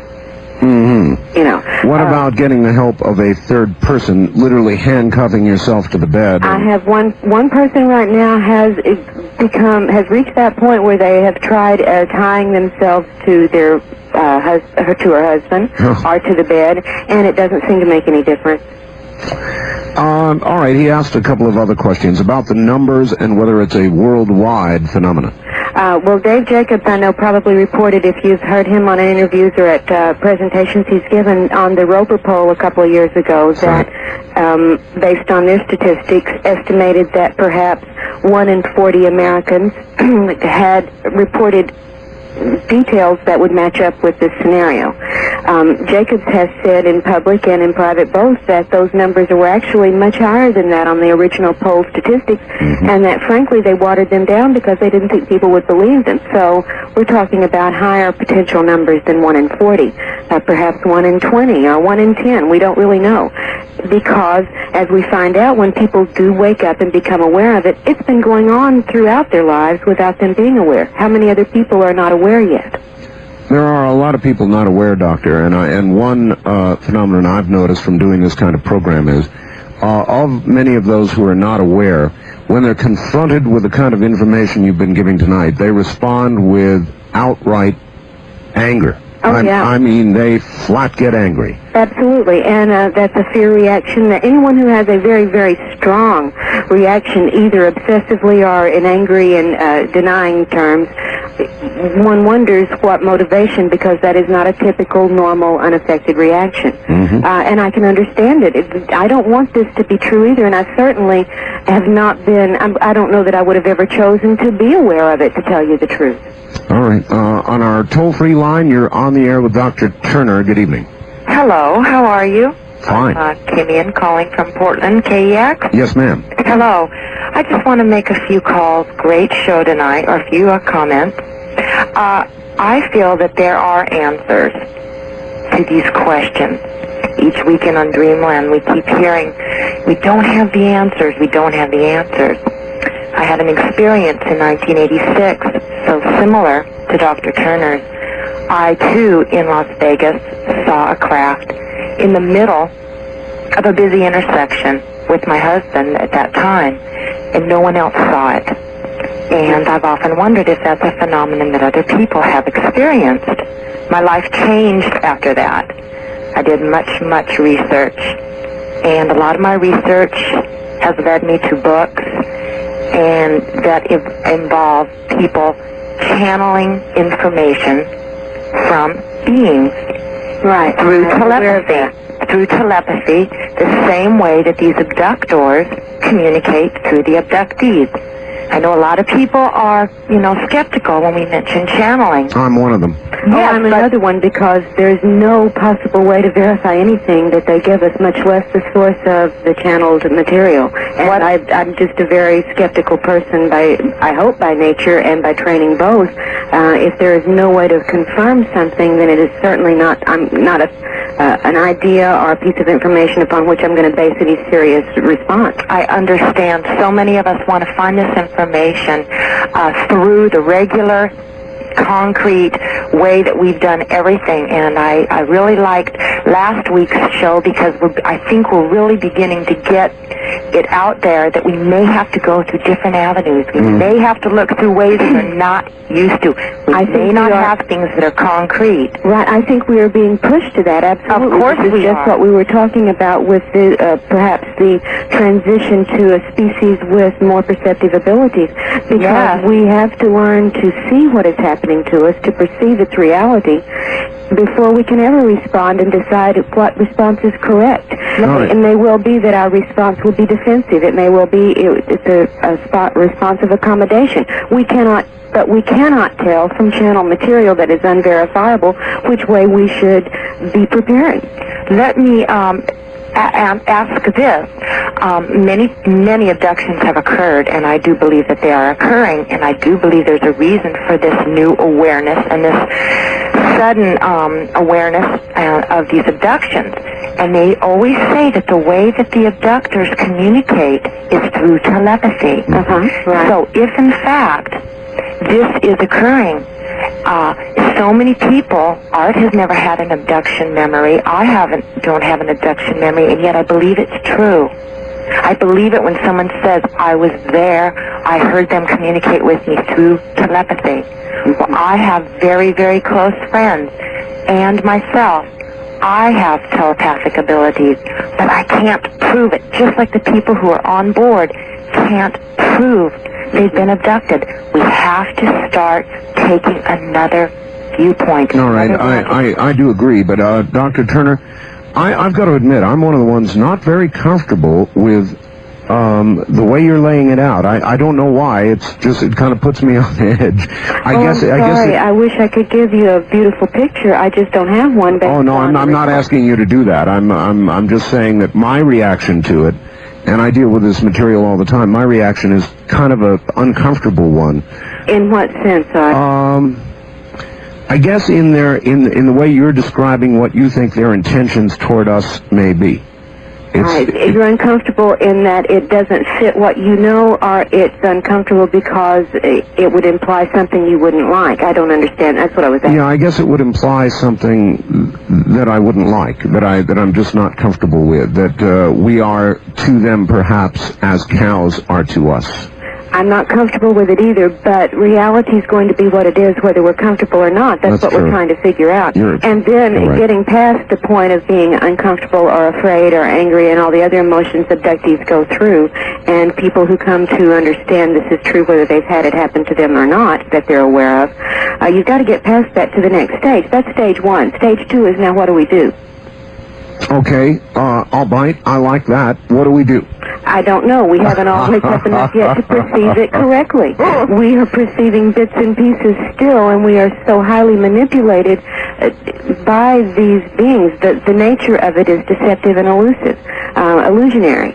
And until we can see past that and learn techniques for penetrating that, we're not going to know how to respond. Mm-hmm. All right. On the first-time caller line, you're on the air with Dr. Turner. Good evening. Yeah, this is Jamie in Northeast Oregon, listening to OK Gold. Yes. And my question tonight, well, basically, two things. The first one is in the evolutionary topic earlier tonight. Do you think that possibly, rather than evolutionary, that the awareness is due to the awareness of this phenomenon is due to our technology now being so much more advanced than it has been in history? You know, adding acceptance to the idea that we're not alone. All right. I wouldn't think it would be our technology. No. What do you think, Dr. No, Turner? I certainly don't. I think, for instance, what I see is in individual responses to the phenomenon. I see people waking up to some of the illusions while they're still in the experience. They're not doing it through technology. This is a one-at-a-time thing that I'm seeing happen, and yet it has an effect, a ripple effect through society's thinking and perceptions and acceptances. I don't think it's because our technology has perceived new things, but it has shown us at least that we're able, through other ways than the primitive five senses we know, to make perceptions. Now, if we suddenly develop for instance, the visual ability to see the ultraviolet and the infrared spectrum with our own eyes, Yeah. you know, that would be a change. That would be a transitional, a new phase, or a new level of our perceptive ability. That's what I'm talking about. All right. All right, back to the phone. So a lot of people want to talk to you on the wild card line. You're on the air with Dr. Turner. Where are you calling from, please? Redding, California. Okay. Dr. Turner? Yes, I ma'am. have had an experience of, like when your husband said that he was driving in the car and with his parents or something. With his father, huh? Yeah, and I don't know how to describe it, but I've had a really similar experience right down to the scar on the back of my leg. And I was wondering, aside from insatiable curiosity, is there more like altruistic reason you can give me for pursuing something like this and what I should do? Reasons for pursuing the investigation of your own possible experiences? Yeah. Oh, right now, to be brutally honest, I don't really recommend anyone pursue them. Really? Oh, good. No, I don't. If they're giving you problems, if you're having emotional problems or relationship problems or physical stress symptoms because of repressed memories trying to surface, that's another thing. You may not have much of a choice except to go ahead and dive into it. But if it's just curiosity, and at this stage, knowing right now that two things. One, we don't know what to do about it at this stage. So it's not like I can say, yes, once you find out, then you can go do this and change the situation. You can't do that. At this stage, we can't do that. The second thing is that if we are truly going through this transitional process and maybe coming to awarenesses, it will evolve in its own inevitability with you. And it won't be a choice of trying to find out. It will be an awareness of, because you're taking in new perceptive information. Yeah. Well, But if you're not being pushed, if you're not being stressed, I don't see what purpose will serve by doing this. You will change your life so dramatically with this knowledge if you I'd sleep a lot better. Right, and you can never forget it once you have uncovered it. So if you're not prepared for a real alteration in your life, I don't see why you would want to pursue it. All right. Thank you. So in your view, unless there are psychological reasons, it could be more damaging to pursue it than to just leave it alone. I won't say damaging, but I think frustrating as far as being, she said, now if I delve into it, give me reasons why I should know what I can do. We don't know what we can do yet. That's why it would be very frustrating. Well, I'm remembering Close Encounters of the Third Kind when it began to make mounds of potatoes and became obsessed with it. Then you really don't have a choice. That's what I was telling her. If it reaches a point where something internal pushes her hard enough, she will make a breakthrough in some way, whether it's spontaneously or by feeling compelled to seek out an investigator or a hypnotist or whatever to try to get more information. Yeah, then that will happen because she has to do it. All right, Dr. Turner, stand by. We'll come back to you. Break time. You're listening to Dreamland, kind of a disturbing one, on the CBC Radio Network. AM 720 KDWN Las Vegas, KKLZ HD2 Las Vegas, a Beasley Media Group station.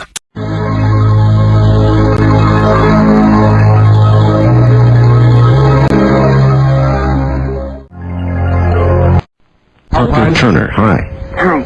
All right, a lot of people want to talk to you, Dr. Turner, so I guess we better stay with the telephones. That's fine. To them we go, and the toll-free line, you're on the air with Dr. Carla Turner. Yes, this is Dee from Seattle. Hi, Dee. I was wanting to make a comment in regards to some experiences that I have had, and I have only remembered them as dreams. But I know that they fit in too well with some other categories. Right. As far as the little gray men, I do agree with you that they are slaves, in my experiences that I have had with them. But the people that rule over them are almost military.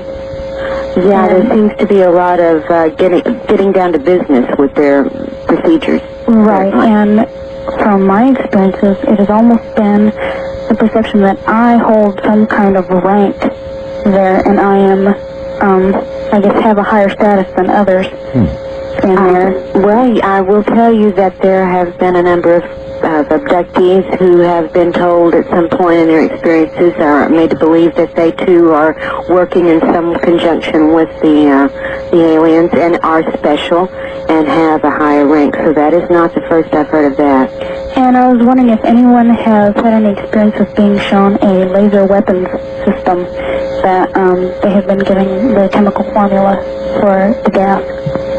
I would have to see more specifically what you're talking about before I would know if there were any real correlations with it, but people are told about technology, are told about certain kinds of physics, mathematics are discussed, devices are described and explained. This too is part of the program. In fact, one of the most extraordinary things I think I remember hearing, not in a case I investigated, but that someone else had, involving 3 women abducted in the New Mexico area, taken to what they all 3 recalled as an underground facility of some sort where both non-human and human personnel were employed, and one of them saying that she put on a certain type of outfit and went to a machine, I guess an equivalent of a computer console type setup, said she punched in her code and then began working. One of the other women, however, went through the typical on-the-table examination. So it's, we don't know what perhaps the examination would possibly lead to an employment of some type. Well, it was just an extraordinarily strange situation. Of 3 women abducted, 2 were examined and 1 went to work. All right, thank you, ma'am. Dr. Turner, stay good and close to your telephone for us. All right. All right. Again, on the wild card line, you're on the air with Dr. Carla Turner. Good evening. Hello there. Hello. Hi, I'm calling from Northern California, Art. Yes, sir. This is Sparky. Your guest there has lots of right-on ideas and researching. Dr. Turner, it is? Yes, sir. Oh, yeah, it's probably been found out with all your research that Earth has a history of being sort of spiritually retarded, so to speak. I can't say that that's been the finding of my research, no. Well, with what I hear, that, well, you're kind of getting the idea. I haven't been able to listen to the radio, so it don't really come in too good. Okay, so I'm lost that we're... All right. Well, perhaps I misrepresented it. For our capabilities, for our natural capabilities, I think we are a fairly spiritual species. And again, circling back, we were not necessarily, in your view, meant to begin this awakening, to in other words, realize what's going on to us, with us. That may be right. Sort of a byproduct. Right. It could be an unhappy result of something unforeseen from the manipulations they have been doing with us all along. Or again, it may simply be part of a natural process.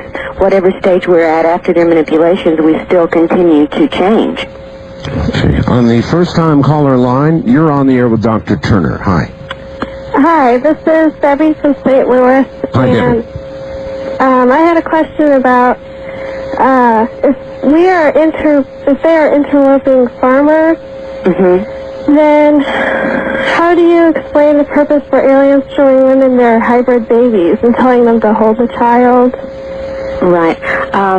There's a number of possibilities that could explain it. One female who had gone through this process was very clear when it was over about her assessment of why they were doing it. She felt it had very little at all to do with the actual well-being of the child, that it was more of an experiment or test-type situation to elicit certain emotional responses from her for whatever purpose that they needed them or wanted to study them.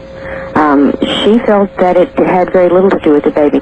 The responses of people to these so-called hybrid infants that they're shown and told belong to them in some way ranges from instant love and bonding to repulsion to bewilderment to rejection. There's not an overwhelming sense across the board that these are really their children. There's that scenario being presented for them, but whether it's an accurate one or not, we don't know. So there's no sense of what they're trying to achieve with that kind of union. Well, I can see a number of reasons they might want to, but again, we're theorizing to bond us in a certain subordinate position, to convince us on some level that this is a benevolent interference, to elicit more cooperation from us. If you're bonded by sharing offspring, that's a pretty close bond. It sure is. You're not always in equal relationships in that bond, however. Certainly there would be reasons for that kind of approach in the setup from their point of view. All right. On the wild card line, you're on the air with Dr. Turner. Good evening. Good evening. This is Jody, KOH Reno. Hi, Jody. Hi, Doctor. Why is it, the last caller hit on it a little, why is it that it's only the people reporting about the hybrids that you seem to doubt? And also I'd like to know, who is it that you think the Bible is referring to when it speaks of demons and angels? Thank you. All right. Great questions. I appreciate it. First off, I don't mean to imply that I doubt that part of the abductee story. I do not. I know very deeply that these people are telling the honest truth. And it's a matter of whether what they saw and thought they experienced is the actuality or if it is something else. One of the things I talk about in Taken and we'll be discussing in more detail in A Masquerade of Angels is a capability these creatures have called what I call virtual reality. I borrow the term, I admit that, where scenarios are created for a particular targeted person that feel to all the senses as if it is actually occurring when in fact it is not. And we've had a couple of cases where it has been witnessed by people outside this targeted person's sphere of activity who have watched. In fact, I talk about this in the first chapter of Taken. Two people unaffected watching a third person going through an experience that to her was absolutely real, and she was awake while it was happening and they were in the room with her, but what she was convinced happened was not perceivable to the people unaffected by the energy field that had coalesced around her. All right, demons and angels. Demons and angels. I don't know what demons and angels meant to the people who wrote about them originally. I'm not in their mindset or in their frame of reference to know what they specifically meant by it themselves. I just know we give it a lot of different interpretations now. These creatures have capabilities that seem supernatural to us, but they would not perhaps seem that way if we had equivalent technology or if we had equivalent perceptive capabilities. I don't know if that's why we've always put these creatures perhaps on a supernatural plane. Well, she said, what do you think the Bible was talking about when it mentions demons and angels? It could have been talking about creatures like this in some instance, in some cases. I don't really know. I think that makes sense given some other things that are recorded not only in the Bible but in other world religious documents. All right. On the toll-free line, you're on the air. Good evening. Good evening. This is Fritz from Phoenix calling. Hi, Fritz. Dr. Turner, when will the medical profession that does abductee research, like yourself and many, many other doctors out there, psychiatrists, realize that the abduction scenario must be turned around in a positive direction? You can't stop it. You know it's going to continue. Get the fear out of the program. I agree with you entirely. There are two things going on in the abduction field right now as far as I can tell, and one is abductee therapy, which is the major activity going on in the field, which is exactly what you say, helping people who need the help learn better how to cope with the scenario that they cannot change. That's therapy. I agree. I don't do therapy. I'm doing research. That's a totally different thing with a different goal and a different approach. But certainly, yes, you have to learn to cope. However, I would point this out also. It is the minority, as far as I can tell, of abductees who actually need medically trained mental health professionals to assist them in coping. Most of us have had this since our early childhood. We have already found coping mechanisms, or we wouldn't have reached adulthood sanely. It is the minority, or it is at very temporary times that people go through so much stress or so much discomfort that they need professional help. For the most part, we cope very well, thank you. It's funny, I'm trying to analyze my own feelings, Dr. Turner, about why this, the scenario, I guess the way you laid it out, disturbs me so. And he was talking about fear. I guess a little bit of this, to me, if this is true, I feel a little bit of that fear. I understand. I have felt it myself, and I don't know anyone involved in this, even if they think it's the most wonderful thing that happened, has not felt some fear at some point. All I can say is that fear does you no good. You have to get it out of your system, the sooner the better. Fear impedes you from having the ability to assess things in a rational manner or in an intuitive manner. That it does, just as anger will also accomplish that. However, anger is a positively motivating emotion compared to fear. If you have to put an intense emotion into one or the other, I suggest anger. It helps you focus. It does help even your logic focusing, unless you're just in a rage. Well, whereas exactly. fear incapacitates your ability to react rationally. It does. It's true. On the toll-free line, you're on the air with Dr. Turner. Good evening. No, you're not. On the wild card line, you're on the air with Dr. Turner. Hi. Radio Free America. Yes. Dr. Turner, are you familiar with the term Nephilim?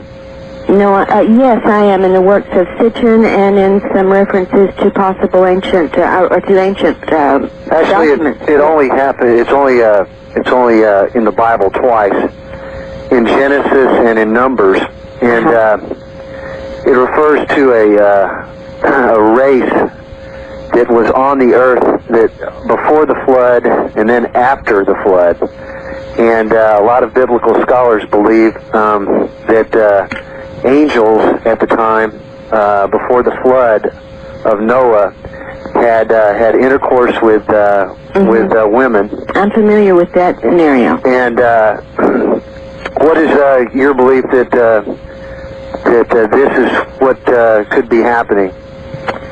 Well, it could be a partially or somewhat or a totally correct account of things that occurred. I'm not ruling that out. The level of its accuracy is something that's open to debate, I certainly think. Perhaps that's a metaphorical way of accounting for a species coming in with the capability to genetically alter us so that we become a different race, and we become, in a metaphorical sense, their offspring. I can see that as a possibility, as much as it being a literal story, or as much as it being a bewildered writer's attempt to, or group's attempt to account for a phenomenon they couldn't otherwise explain. I don't know.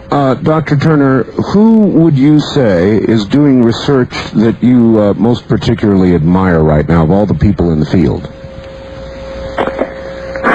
In abduction work? Well, in the field generally, but since you're working with abductions, that'd be a good area. Mm-hmm. Well, I certainly have a great deal of admiration for the woman who opened your program.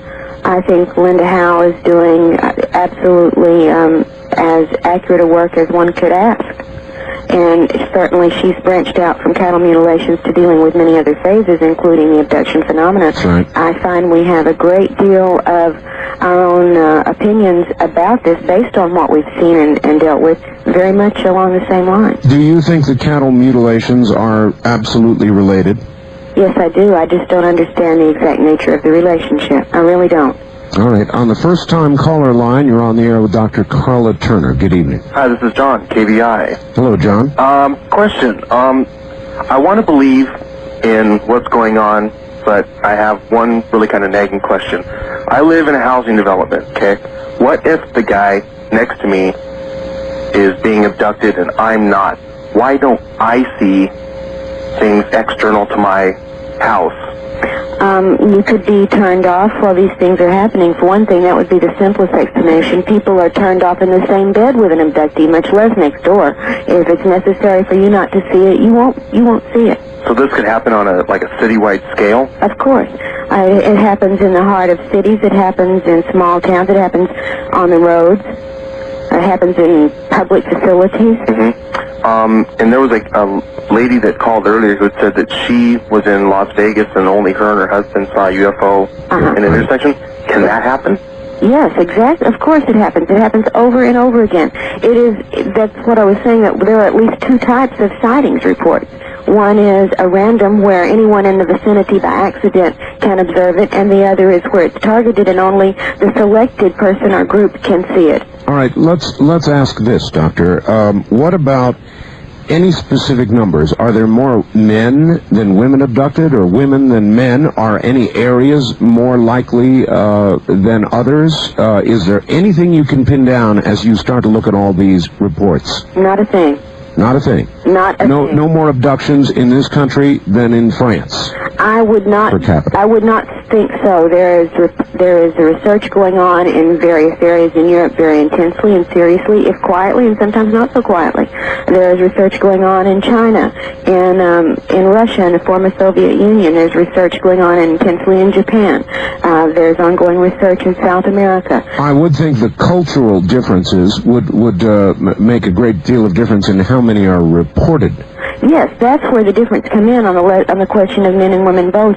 People who have run statistics on their own cases, like Jacobs and Hopkins and others, I think find a fairly even split between the sexes, fairly even. We find it in all ages, from cases like in my husband's case at 11 months old, or even younger, up to people becoming aware of it for the first time in their 60s, and then finding out it had been there all along. I was going to ask about children. A number of researchers concentrate on children because they feel the possibility of coming up with evidence that is believable might be greater working with very young children who haven't been exposed to programs like this, for example. Well, they're being exposed to them from a very early age. They're being exposed to programming by the abductors, not by the media. Programming begins, I think, immediately with these recurrent abduction patterns.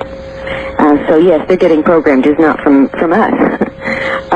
Which brings me back to one of the things on my list of facts, and this is fact number 3. During encounters, the human's perceptions are controlled, and so are the conscious memories, in a number of ways. Also controlled are the human's perception of pain, or the lack thereof, feelings of physical, sometimes sexual pleasure, emotional responses. We know from the data of the reports over and over again, these are controlled, not just monitored, but manipulated. All right, Dr. Turner, stand by. We're at the bottom of the hour. We've got one more segment to go. It's Sunday evening, and so, of course, this is Dreamland. I'm Art Bell. Stay right where you are.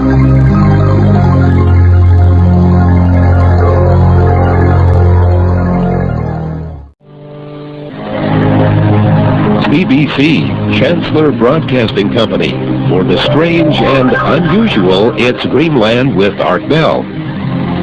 What do we discuss on Dreamland? 2 fascinating areas. Is there life after death, and are we alone in the universe? 2 ultimate questions mankind's been trying to answer for thousands of years.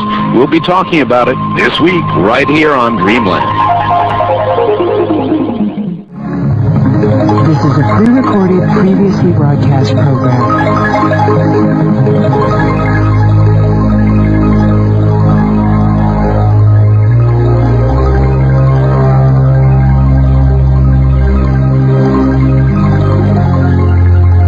Call Art Bell. In the Kingdom of Nye, toll free at 1-800-618-8255. 1-800-618-TALK. First-time callers, 702-727-1222. 702-727-1222. Or use the wildcard line at 702-727-1295. This is Coast to Coast AM on the CBC Radio Network. Well, no, it's not. It's Dreamland, but the numbers are good. Good evening, everybody. My guest is Dr. Carla Turner.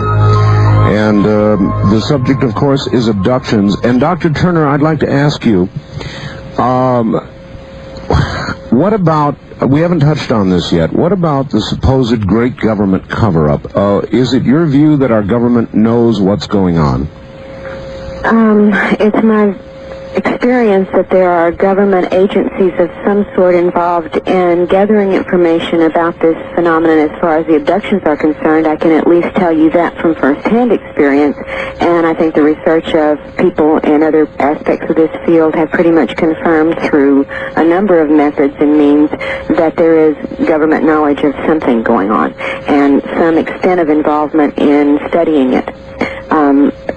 A number of cases that I'm personally acquainted with and have investigated in some instances have had evidence and memory of, as well as other kinds of evidence of, interrogations by apparently human military personnel of some sort about this subject. Normally, in an abductee type situation, normally when they are compelled to go to a certain place to meet and be taken by these personnel and then to be questioned in an altered state of some sort before being returned.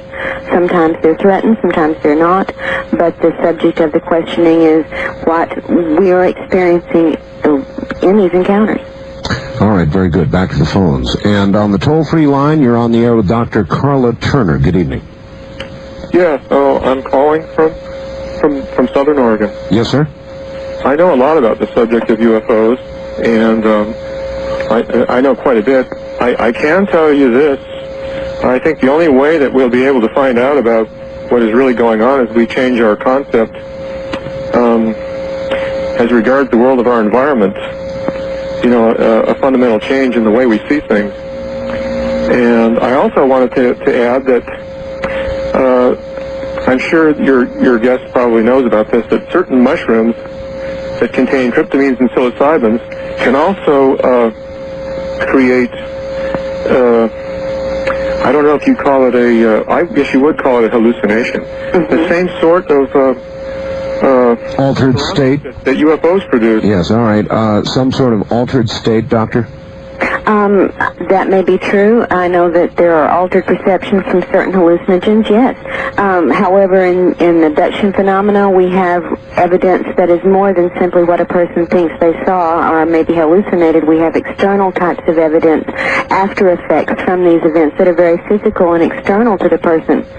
So we have evidence that at least in some cases, these are physical phenomena. All right. On the wild card line, you're on the air with Dr. Carla Turner. Good evening. Hi, Art. Matt in Portland. Yes, Matt. Dr. Turner, you talked about it just briefly. I wanted to know what you found out in your research about underground bases, what takes place in these, places if they do exist.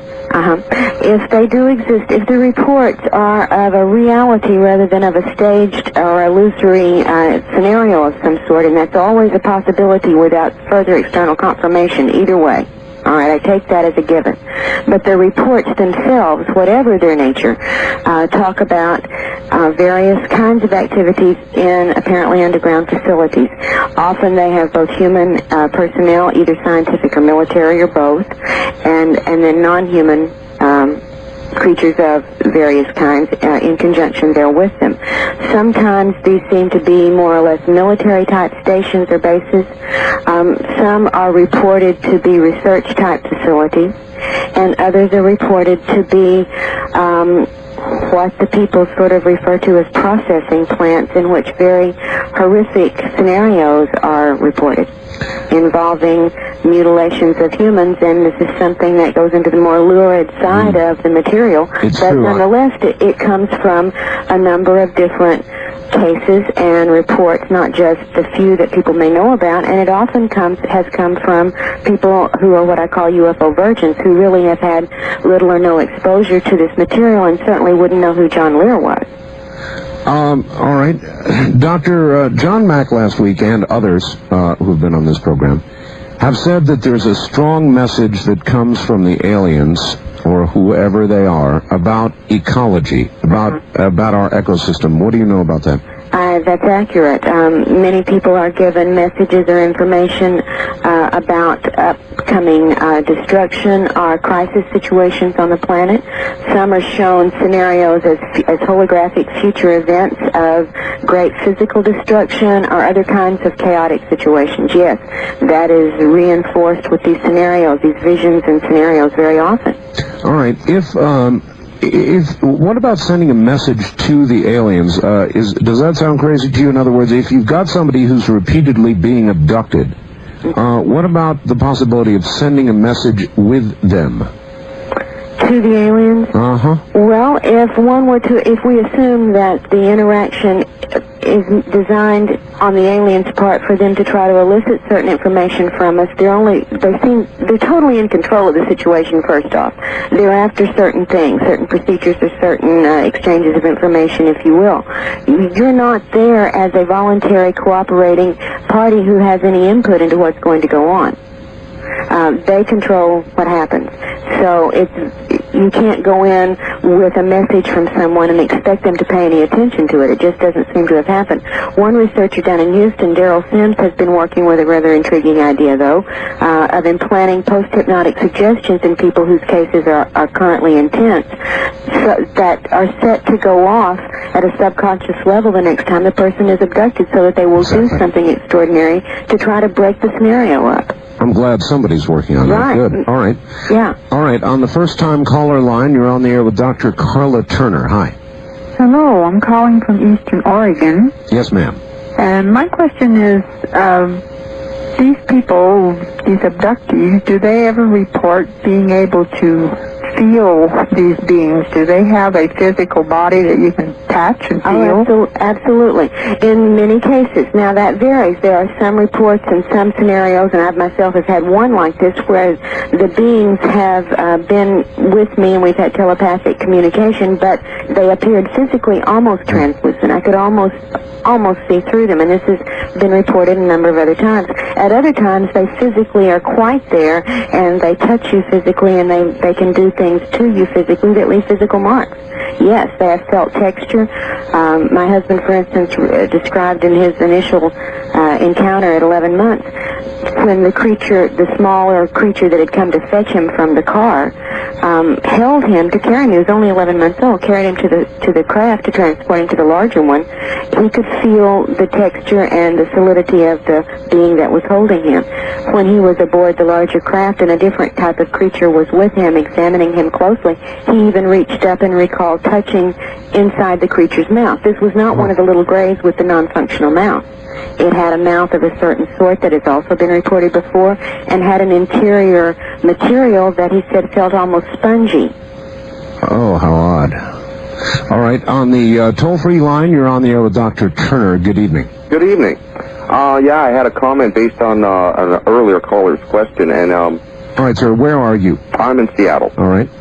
And that was in regards to the angels part. I'd done a little bit of research myself, and the references I've gotten biblically has been like, they've been referred to as stars, lightning flashes, storm systems, beings and whatnot.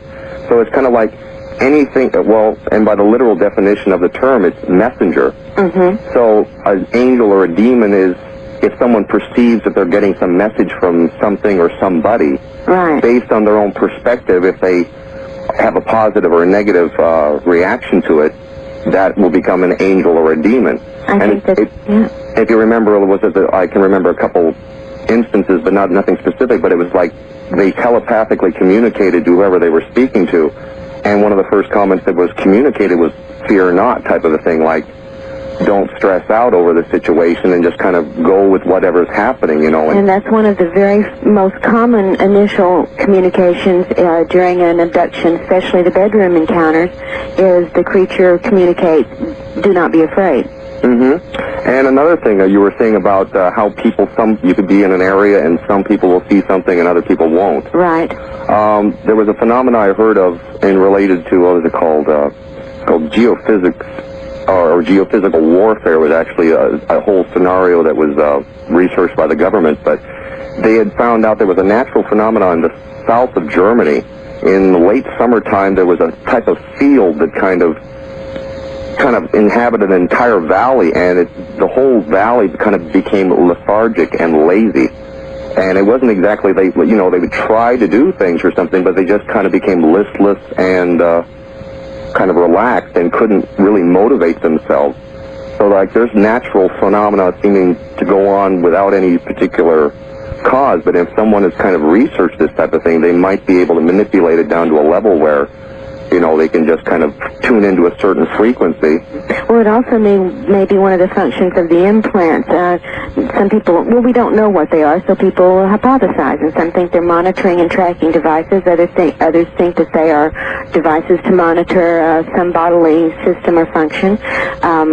We have some evidence also that they are used to control in a number of ways the person in whom they're implanted. All right, Doctor, we have one last break. Hold on just a moment. We'll be right back to you. My guest is Dr. Carla Turner. This is Dreamland. Do you remember the time when you...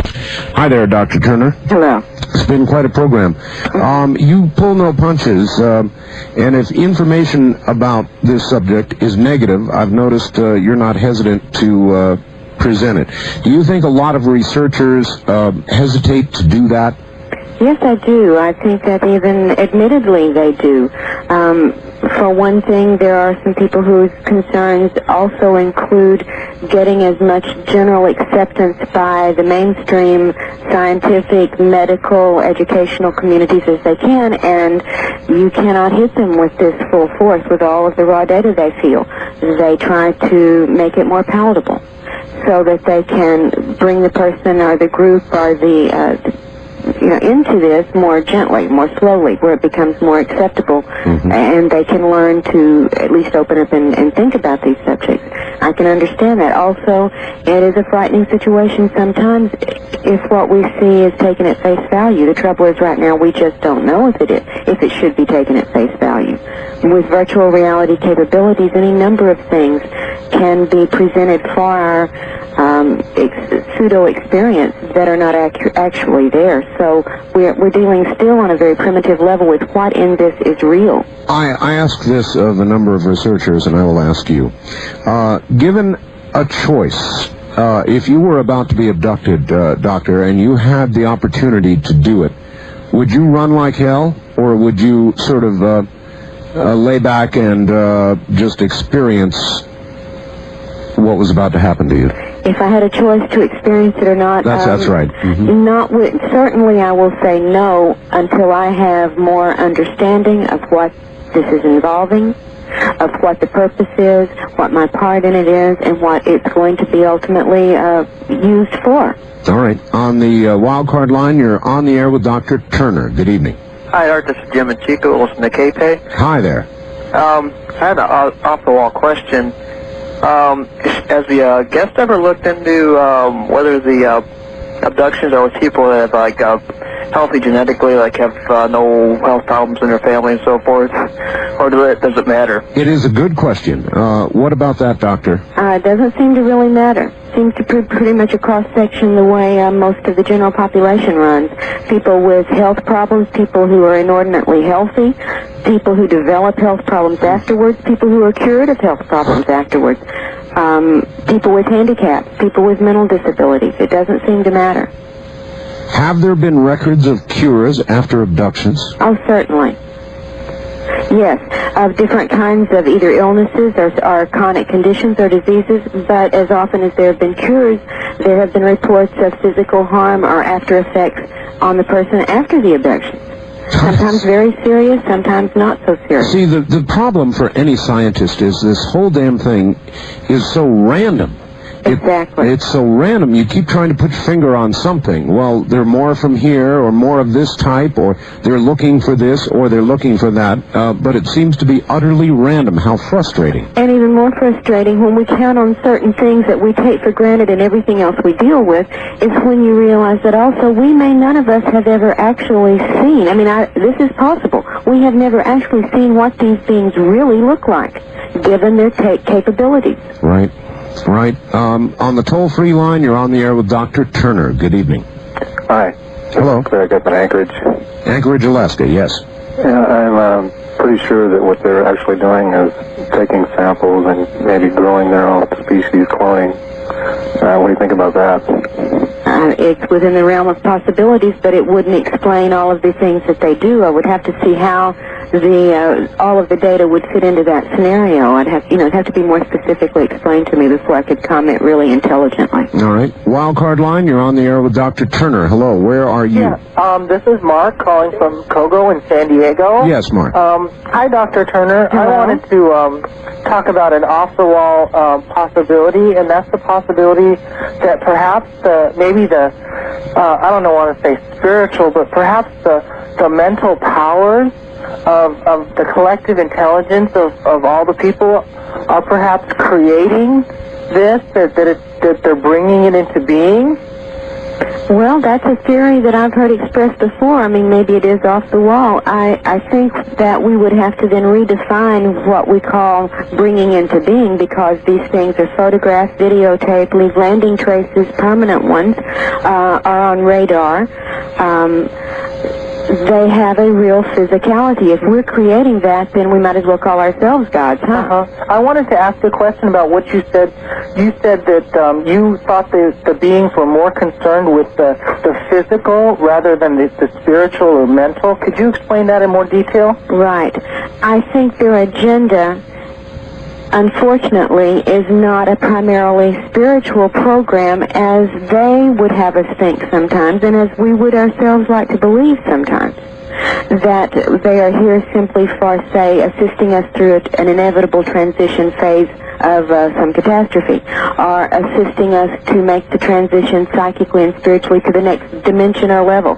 Things like this are reported very frequently. I don't think that explanation is covered by, or covers the data in the very physical procedures that are as much a part of this as anything else that these beings do. All right, Doctor, this is out of left field, but I do a lot of on-air programs, and I've noticed that I'm getting a lot of calls from people who feel something is impending, something's going to happen, something big is coming, kind of an unsettled, non-specific, something's coming sort of feeling. Yeah, this is being fostered, I think, massively. I'm not sure who's doing all the fostering, although some of the alien groups, if there are various groups, and we can theorize there may well be, are promoting this idea very heavily. Also, some of the people with military backgrounds who talk about and research in this field have pointed toward that as well, and they may well have information from some sources we're not privy to. All right. On the toll-free line, you're on the air with Dr. Turner. Good evening. How are you doing? I have a few questions. All right, go ahead. I just wanted to state my opinion. I think UFOs are along the same line as, like, parapsychology and stuff like that. All right, sir, we don't have a lot of time, so... Okay, well, I think it's on the same line as parapsychology, Maharbaba, and astrology, and astral bodies, auroras, tarot cards, witchcraft, and magic. I'm sorry, this is a sudden surprise. I've been trying for about an hour to get through. I think that this kind of stuff that she's talking about and represents just pretty much sets the stage for what's to come. I don't think, if I may say, Satan wants a world that doesn't believe in religion. I think he wants a world that believes in supernaturalism. All right, sir, I'm sorry, but we're going to have to stop it there. Dr. Turner, we are out of time. Yes, sir. I'm terribly sorry. We're going to have to do this again. You've been a very good guest. While it's been unsettling, it's been fascinating, and I would like to know that you would come back and do it again. I would very much like to. There's so much material we didn't even get close to talking about, and I would love to do it again at any point. May I add one thing about my book? Sure. It is not now just exclusively available from us, although I'd be happy to take any individual orders, but many bookstores, especially the ones that carry this material routinely, can get it from a number of distributors nationwide now. Good enough. Thank you, Dr. Turner. You're very welcome. Enjoyed it greatly, Art. Take care. Anybody who wants a copy of this program or any Dreamland program can get it by dialing 24 hours a day, 503-664-7966. 503-664-7966. Good night, everybody.